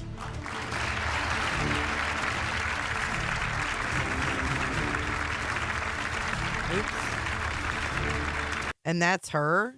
She's the sanity? I don't think Trump would pick her. You guys think Trump would even consider picking her? My desk is all in weird. I'm in at a weird angle. Like, my monitor's over here. So it looks like I'm looking, I don't even know, like, away. I gotta fix the shit. Oh, the buzzer, right. The buzzer, that's why I have it. Specifically for this event. Every time we've done the presidential debates, I've had the buzzer. Why do you guys think that he would pick her? I don't think he would. Mark Klein wants to give her a hug. I don't believe any of these fuckers. I mean, Ron DeSantis has been a great governor for Florida, I guess.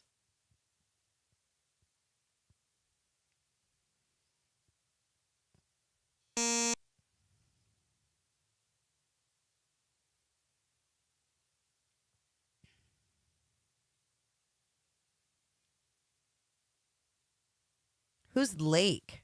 Ricky Lake? I don't know who that is. Are you talking about Ricky Lake? Trump Vivek. Why isn't he in this? Why didn't he qualify? Because he's not up in the polls? You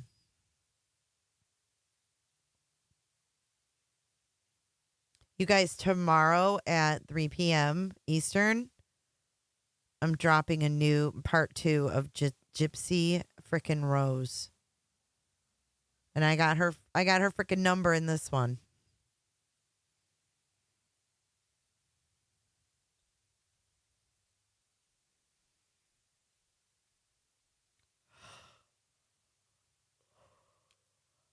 And just because DeSantis has like said things about Trump doesn't mean that they wouldn't still be a pair. Sometimes I wonder if it's already planned anyways. Like if all of this is already orchestrated and planned. And it doesn't really even matter.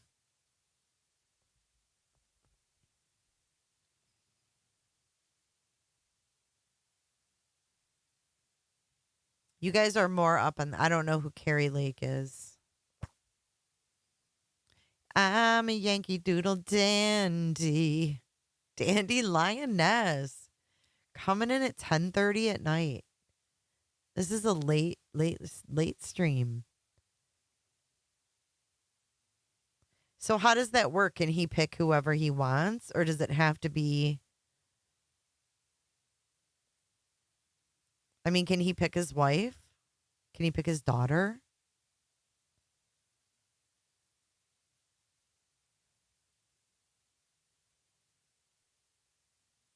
What was so much truth there? I don't remember what I said.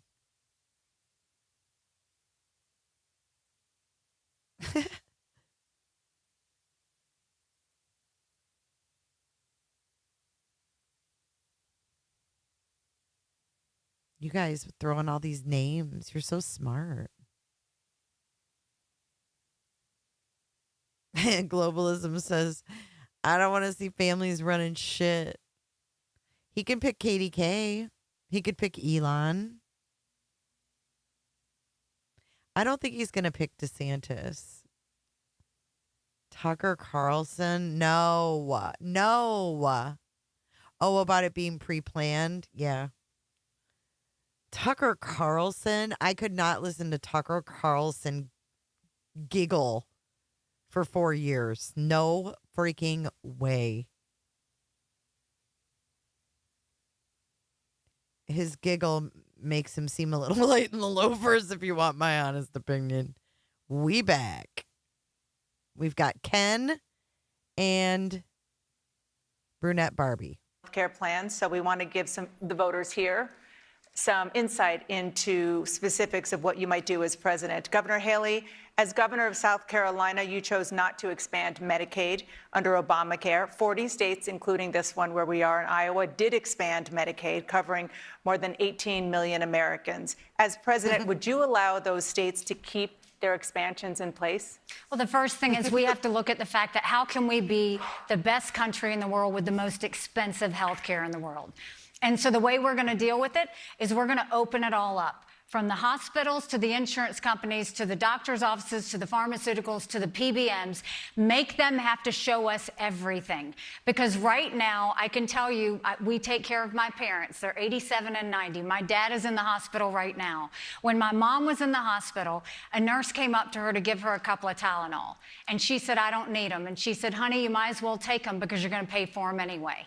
When we got the bill from the hospital, no one talked to us about that. Right now, you have insurance companies and hospitals deciding what it is for us. We're going to take the patient out of the back seat and put them in the driver's seat. We're going to make sure that just like when you get your car fixed and you go and they say we can give you a temporary fix and it'll cost this much money, or we can give you a permanent fix and it's going to cost that much money. We're going to go and make it transparent so that we can see everything so that they have to show us their warts.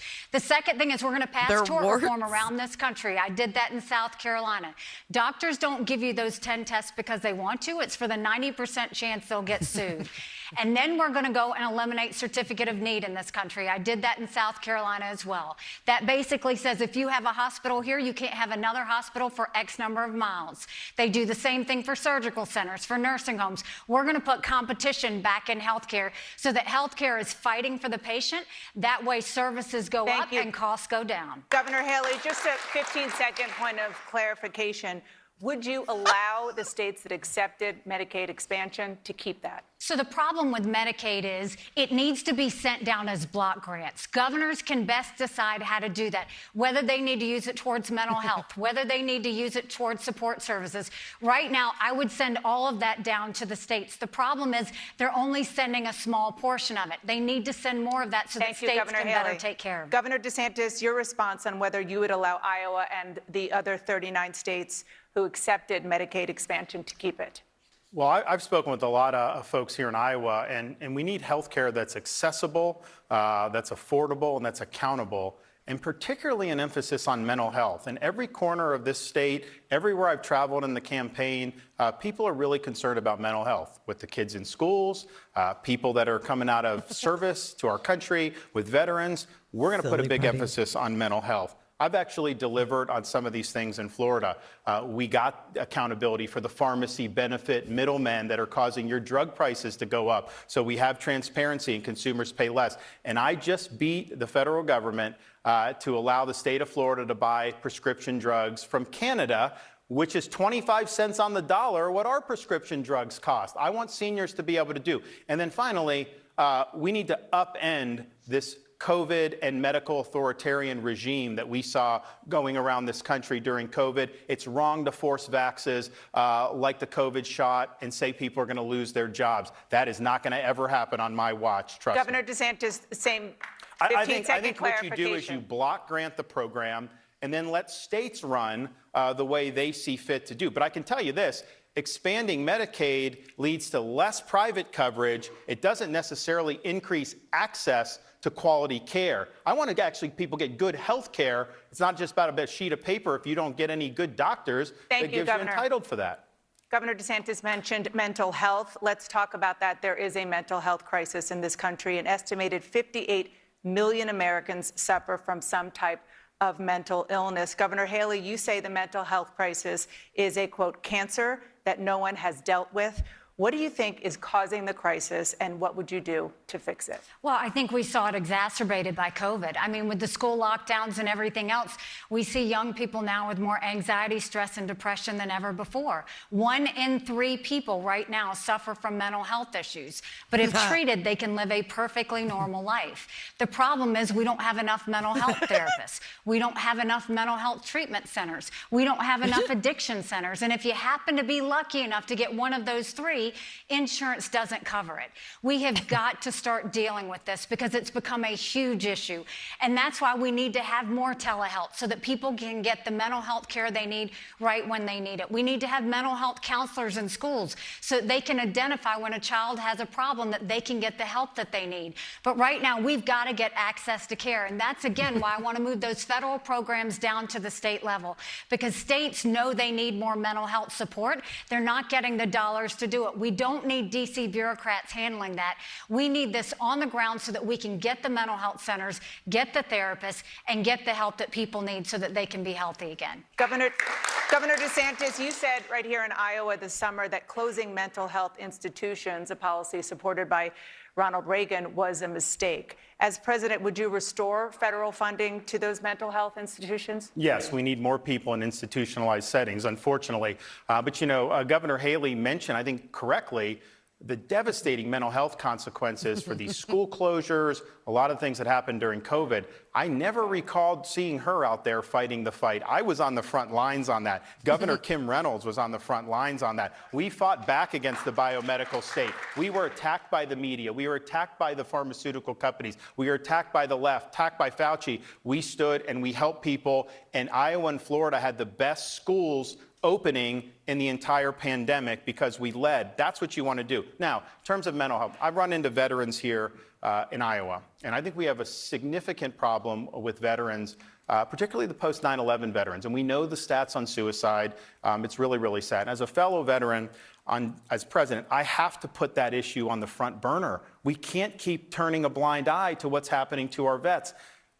It's not going to be done just through the VA, and it can't be done just by pumping people with pharmaceuticals. If a veteran has post-traumatic stress, you need more than just that. So we're going to use the VA to link veterans with resources that are throughout our country. For example, in Florida, we have an organization that trains service dogs to be able to be paired with veterans with post-traumatic stress. They understand the symptoms, they mitigate it, and you know what? The suicide rate is close to 0 as a result of that. We got to think bigger than these bureaucracies, and we've got to be there for our vets and their mental health. Thank you, Governor. Turning to the topic of climate, 2023 was the hottest year ever recorded on Earth, and Americans are already feeling the impact. Just yesterday, the National Oceanic and Atmospheric Administration reported that the U.S. experienced 28 weather and climate-related disasters that cost at least $1 billion last year, another record. Governor DeSantis here in Florida, Governor DeSantis here in Iowa, massive flooding has left farmers underwater. In Florida, rising seas threaten coastal cities. You have taken action in your home state to mitigate the problems of rising seas. But as president, would you do anything to deal with the underlying cause, which scientists agree requires cutting carbon emissions? So on day one as president, we take Biden's Green New Deal, we tear it up and we throw it in the trash can. It is bad for this country. We have to have reliable energy. And here's the thing, you know, they talk about, Joe Biden has said that global warming is worse than a nuclear war. And I'm just thinking to myself, well, gee, John Kerry hasn't given up his private jet. Obama hasn't given up his Martha's Vineyard seaside mansion. I haven't seen Biden do anything to hold China accountable except making sure that Hunter gets his money. So these guys talk out of one side of their mouth and then they behave in another way. And I think that's wrong. But I also think that those policies would devastate communities, particularly here in Iowa. I mean, for example, he wants to mandate electric vehicles. That's going to be more costly. I think the car companies would go bankrupt, but it's going to hurt liquid fuels, which is very, very important. You're going to end up having rolling blackouts if they kneecap reliable energy production in this country. Florida's had a massive decline in emissions. Wasn't because of a single mandate. It was because of innovation, because a lot of natural gas has replaced coal. We do have market-based solar, and it's a complement, but we cannot walk away from reliable energy. And I think about, here's what the left wants to do. They want to take away your freedom, and they want you to pay more for everything. We need you to pay less for energy, and we need to make sure people can innovate. We cannot have these mandates, and they'll be gone the day I'm president. So, Governor, just a point of clarification, 15 seconds. Recent research at the University of Iowa ties these floods in Iowa to the rise in greenhouse gases. And here's the thing, Jay, let me just ask the question. As president, would you do anything to deal with this underlying cause? Innovate. And here's the thing. China is building 2 coal plants a week. You can do everything Biden wants to do, and you're going to have way more of what China's increasing it. So why would we be cutting off our nose to spite our face? China is the problem here, and so hold them accountable. Thank you, Don't Governor. hold the American people. Thank you, to less Governor. Governor opportunity. Haley, as president, would you do anything to deal with the underlying cause of the floods and other climate disasters, which scientists agree requires cutting carbon emissions? I mean, first of all, regardless of what party, everybody wants to have clean air, clean water. They want a world that they can pass on to their kids that's going to be healthy and all of that. But it's how do we do that? I think the first thing we have to understand is you don't deal in extremes. When I was at the United Nations, the reason I took us out of the Paris Climate Agreement was because President Obama had put all these mandates down on our businesses, but they didn't do anything to hold China and India to account. Those are the 2 countries we have to really go to if we care about the environment, that we go and make them be held accountable. The second thing is we'll roll back all of Biden's green subsidies because they're misplaced. Rather than putting anything towards innovation on what we can do on nuclear fusion and other things that reduce emissions, which there are things out there, to go and have everybody have to drive an electric car by 2035, that's not even smart. One, because, which by the way, Ron took Biden's stimulus money and did charging stations all throughout Florida. I wouldn't have taken the stimulus money. But what that does is basically we don't have the infrastructure. And I'm not just talking about charging stations. Electric vehicles are heavy. Our roads and bridges wouldn't be able to handle that if we did that because they're heavy in weight. And so we have to be smart about the way we do that. Not to mention 70% of the batteries in electric cars are made in China. So Biden gave this massive windfall to our #1 national security threat. If we're going to do it, innovate it, transition, and do it the right way, not in extremes. Thank you. I want to turn to the issue of crime. The majority of Americans describe crime in the U.S. as either extremely or very serious. Recent data show crime rates falling, but some violent crime rates do remain high. Governor Haley, former President Trump suggested that he might try to stop violent crime by deploying U.S. troops to Democratic-run states and cities, something he could potentially do under the Insurrection Act. Is that something that you would do as president? What I would do is, first of all, defund sanctuary cities. It's hugely important that we do that. That's where we're seeing a lot of crime. But the second thing is our law enforcement is demoralized right now. Because if they go and they arrest someone for having a stolen gun, it's demoralizing when they go through all that effort, put their lives at risk, and then you turn around and let that criminal go the very next day. Prosecutors need to prosecute according to the law, and we've got to start holding them accountable. When we bring law and order back to our cities, then that's when they'll be safe. You don't do it by defunding the police, and you don't do it by just praising the police. You do it by having their backs, making sure we passed the first body camera bill in the country in South Carolina to make sure that law enforcement felt like they could do their job without feeling threatened about them doing their job. But we have to have prosecutors prosecuting. We have to defund sanctuary cities. We have to get these stolen guns and drugs off the street. And the only way we can do that is when we empower law enforcement. Governor DeSantis. I just think, that quote from the former President Trump is a little bit rich because he was president during the worst rioting in the modern history of this country, the BLM riots in the summer of 2020. When I saw that happening in Minneapolis, in Florida, I called out the National Guard.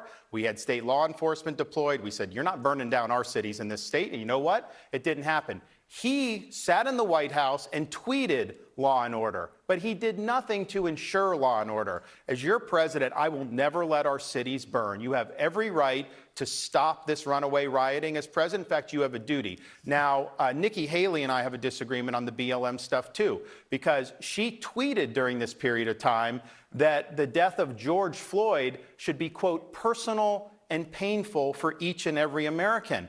But people in Iowa had nothing to do with that, or Florida or South Carolina. She was virtue signaling to the left. She was accepting the narrative, and she was trying to impress people who were never going to like us. I never bought into going after the police. We back the blue to the hilt in the state of Florida, and we're have lower crime as a result of that. Thank you. Governor Haley?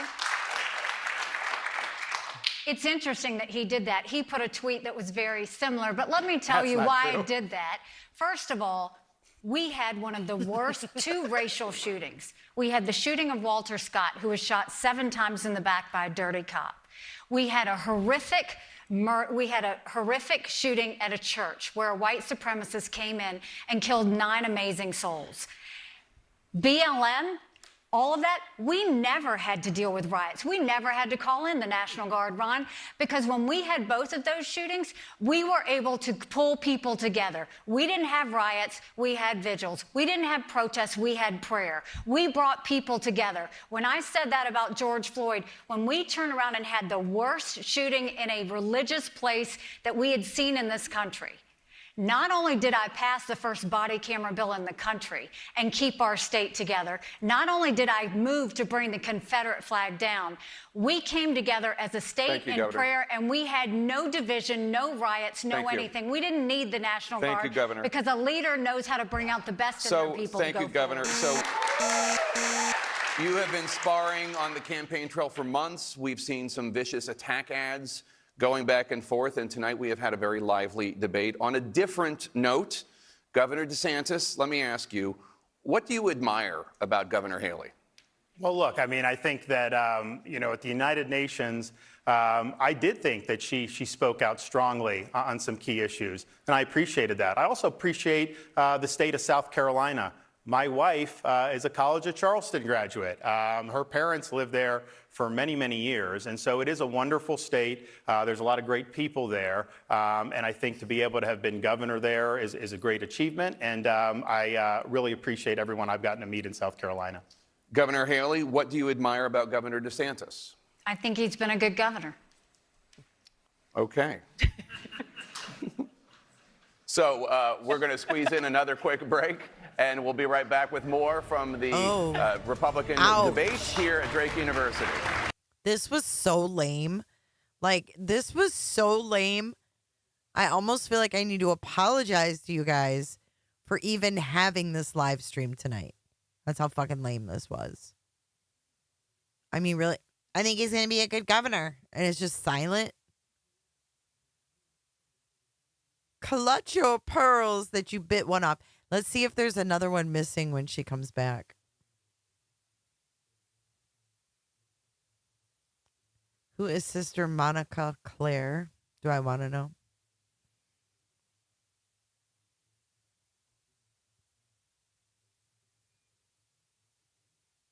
I can't with nun talk. What?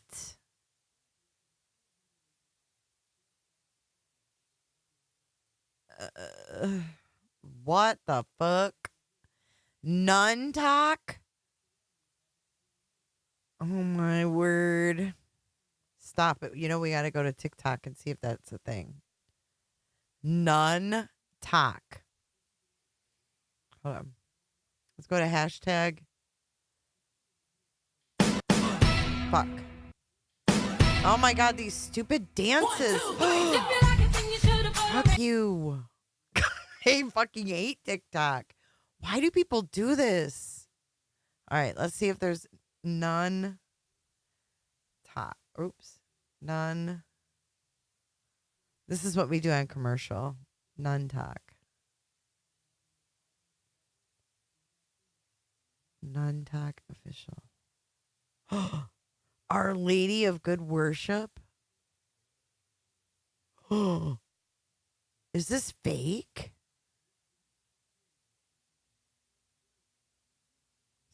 Stop this shit.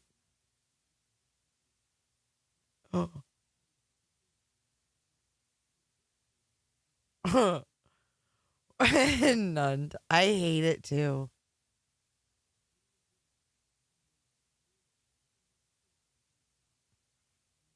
Yes, this is the last one, I believe.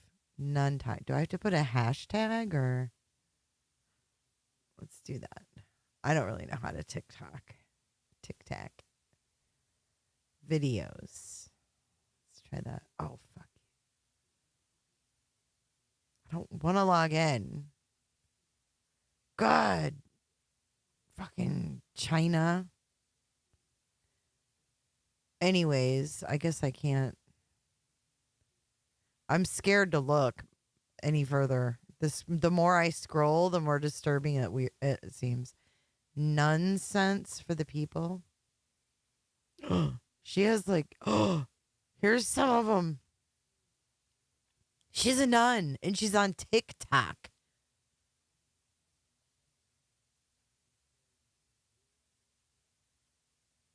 Podcast that is just wonderful. It's the Reverend Vet Jenny McKay, who's based in Cheshire, England, and her podcast. I cannot. Weird. Jenny the Covenant Dog.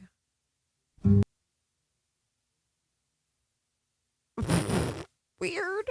Okay, let's go back here. Still commercial time. I don't know. There's something called Nun Talk. I have that global. I was going to make a short on that and I forgot. I have been so busy. Check it. I've got it right here, global. Sandra Bullock. She's disgusting. The thing I didn't realize, is this a new clip or is this something that's old? What did I say about Gypsy? No, tomorrow at 3 p.m. I have my part 2 of my review of the frickin' Lifetime thing.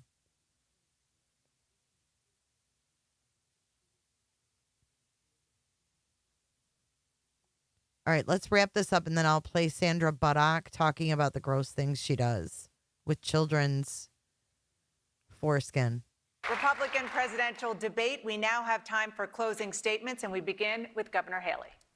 First of all, I want to thank the good people of Iowa. I have campaigned for 11 months, whether it's driving a combine or holding a pig at a produce area, or whether it's the fact that we've met owners of bakeries and small businesses. You know, every one of them knows that we can't go through 4 more years of chaos. And if it's Donald Trump, there will be 4 more years of chaos. And we can't be a country in disarray and a world on fire and go through 4 more years of chaos. And we can't go through another nail biter of an election. And if you look at the polls right now, going against Joe Biden, in every one of those head-to-head polls, Ron doesn't beat Joe Biden. Trump is head-to-head.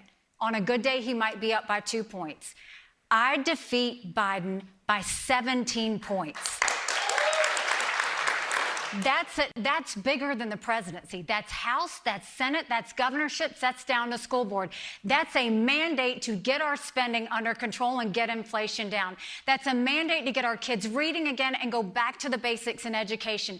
That's a mandate to secure our borders with no more excuses. That's a mandate to bring law and order back to our country, and that's a mandate for a strong America that we can be proud of. We can do this. I know we can do this. If you will join with me in this movement, if you join with me in this fight, I promise you our best days are to come. God bless you. Governor DeSantis. Well, it's been great to visit all 99 counties here in Iowa. I've been able to meet so many friends and really learn about some of the best of America. Iowa's votes do not need to be corrected by any other state. You all know what you're doing, and we have an opportunity on Monday to really change the course of history. Donald Trump's running for his issues. Nikki Haley's running for her donors' issues. I'm running for your issues, your family's issues, and solely to turn this country around. I'm the only one running that's delivered on 100% of my promises, and I'm the only one running that has beaten the left time and time again, from the teachers' unions to Fauci to the Democratic Party. We need to run under the banner of bold colors that are putting the American people first. We can't run under a banner of pale pastels of the warmed-over corporatism, the likes of which is practiced by Nikki Haley. Freedom is on the ballot. Decline is a choice. We have it within our power to fix this country and to turn it around. I am asking for your support in the Iowa caucus on Monday, January 15th. I'll be a president that you can be proud of, And I promise you this, I will get the job done, and I will not let you down. Thank you, and God bless you all. Our thanks to Governor Santos and Governor Haley. Governor DeSantis and Governor Haley, thank you so much, both of you, for being here tonight. Thanks to our audience, to our host, Drake University. For Dana Bash and the whole CNN team, I'm Jake Tapper. Thank you so much for watching. All right. That is wrapping it up, guys. I've got one video for you, though, before we go. This is Sandra Bullock. Hold up. Yes, next is the 2024 Iowa caucuses on Monday. But we are going to watch a video before we roll our credits. We're going to have very low credits this stream. But I want to show you guys this video. This is Sandra Bullock on Ellen. And someone said about 3 years ago. And she's talking about, I guess, her facial. I don't know. Let's listen.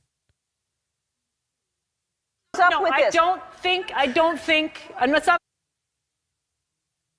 We'll do something with this someday. And why didn't we come up with that? Right. Okay, hold on. It's going to start over. Well, you push in whatever the facialist would like to insert into your pores. But what is it?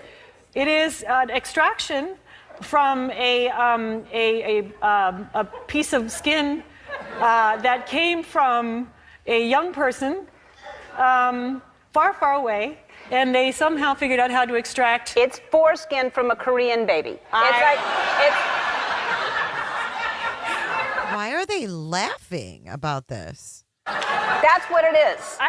Okay. Who comes up with this? I don't think, and it's not like I'm lying there with little pieces all over my face. It's like, Who thinks of collecting it and having it for, we'll do something with this someday. And why didn't we come up with that? That is disgusting. Like, what? And she says it's far, far away, like, oh, so it doesn't really matter.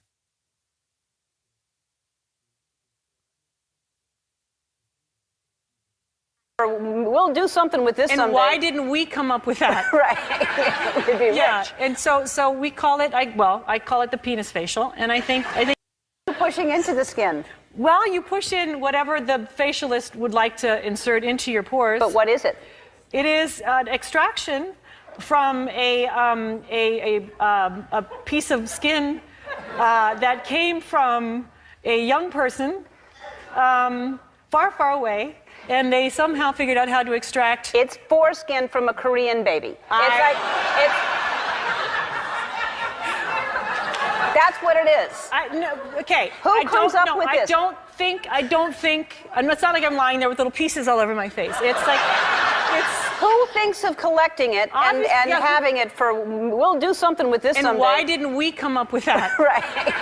We'd be rich. And so we call it, I call it the penis facial.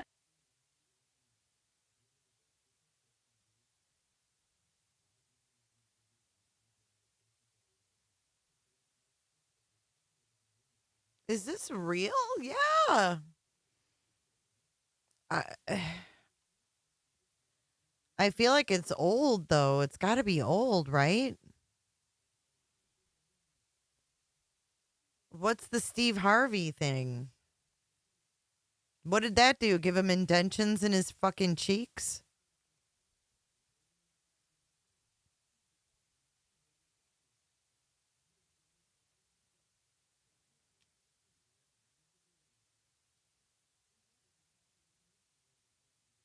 What is the Steve Harvey? 3 to 5 years and no one thought anything of this until now? I feel like, yeah, I mean, if they're going to openly talk about it like that, it's got to be worse than that. And that's always been a conspiracy theory. Is that going to be another conspiracy theory that didn't come true? All right, I found it. Steve Harvey baby foreskin. Listen. So this is one of Oprah's favorites. She says it's... Wait, hold up. One of Oprah's favorites?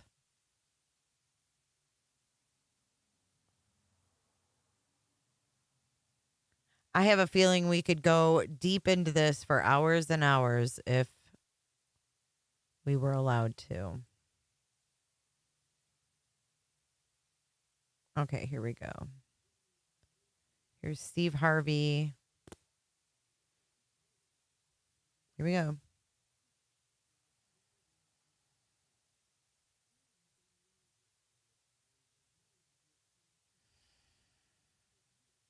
Did I just hear that right?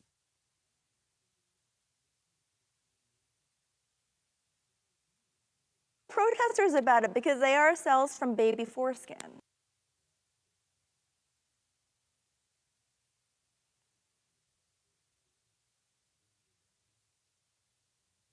Is that why they encouraged people to circumcise?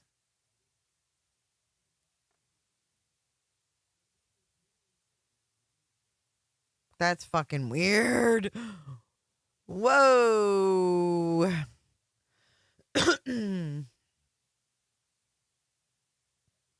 That's absolutely disgusting.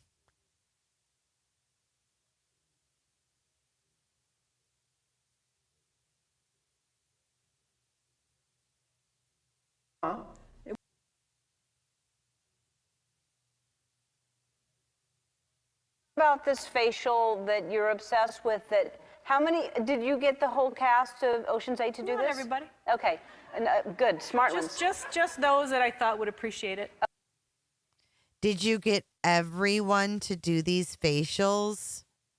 Not everyone, only those that I thought would appreciate it.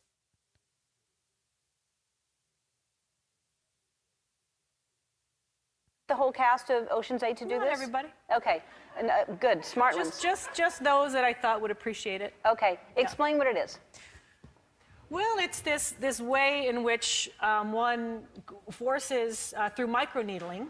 It's like a little roller with these. Some of you, I think many of you know it. And it pushes through the skin and ruptures the collagen, and then boosts it. You look like a burn victim for a day, but then it pushes the. What are you pushing into the skin, Sarah? Sandra? Sarah? Carrie? I mean, really, she's that vain. These people are that vain. Ew. What are you pushing into the skin? Well, you push in whatever the facialist would like to insert into your pores. But what is it? It is an extraction from a piece of skin that came from a young person far, far away, and they somehow figured out how to extract. It's foreskin from a Korean baby. It's like. God. And why Korean? Why did you have to say Korean?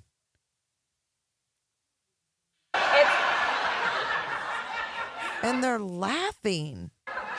That's what it is. Okay. Who comes up with this? I don't think, it's not like I'm lying there with little pieces all over my face. It's like, Who thinks of collecting it and having it for, we'll do something with this someday. And why didn't we come up with that? Right. We'd be rich. And so we call it, Why didn't we come up with that? Call it the penis facial. And I think when you see how good it is to your face, you too will run to your local facialist and say, give me the penis.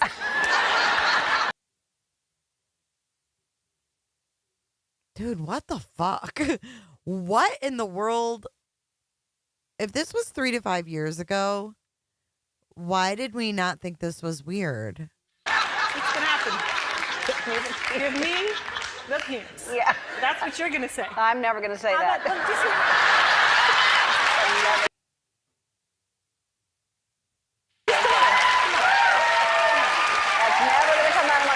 How about you just maybe make it smaller? No, I don't even understand why that is a thing that you'd put that into your skin. Why do you want that?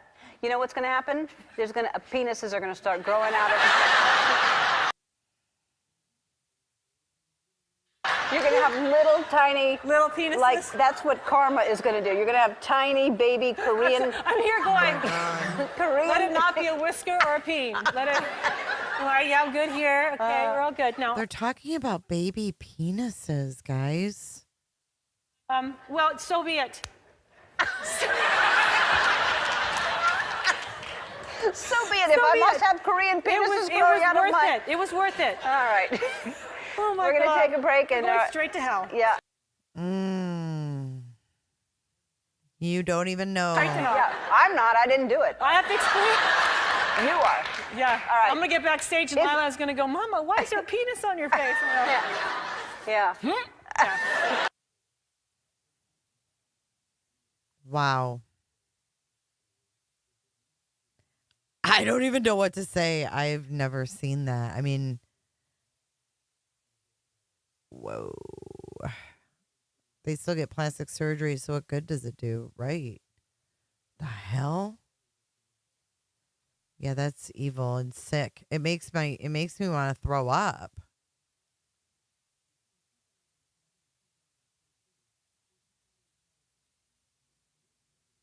Is that what adrenochrome is? Johnny Depp taking adrenochrome? What's this? What's adrenochrome? You gotta be kidding me. What is it? They don't care. They are so gross. They just want to look good. That's all that matters to these fucks. They're so conceited that that's all they care about. Anyways, it's late. I'm turning in. I'm going to go hit the sheets. Let's roll our credits. I had fun with you guys tonight. Thanks for watching the debate with me. It was a big, lame fest, but it's okay. It's okay. It was just a test. We'll see what happens next. We're staying on it. KDK for president. I'll see you guys tomorrow, 3 p.m. Gypsy Rose, putting her on blast. I'll see you tomorrow. Where do you think you're going? Nobody's leaving. Nobody's walking out on this fun, old-fashioned family Christmas. No, we're all in this together.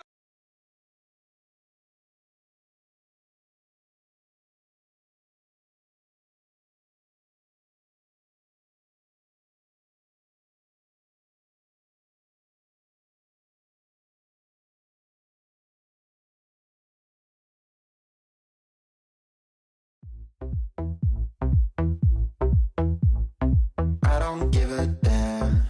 I don't really care about you and your problems. I don't give a damn. You talk way too much. I have heard enough about you and your problems. I don't give a damn. I don't give a damn. I don't give a damn. I don't give a damn. I don't give a damn. You wanna be with me. You wanna feel something real, but I'm feeling differently. You're making plans to get to France, but don't wanna face the fact that I ain't got time for that. Staying up late, sleeping all day, dreaming about Cadillacs. Buying new shoes, hanging by the pool, sipping on Coke and Jack. Calling my phone when you feel alone, but I'll never call you back. 'Cause I ain't got time. Your mom's right. Jeffrey Dahmer kind.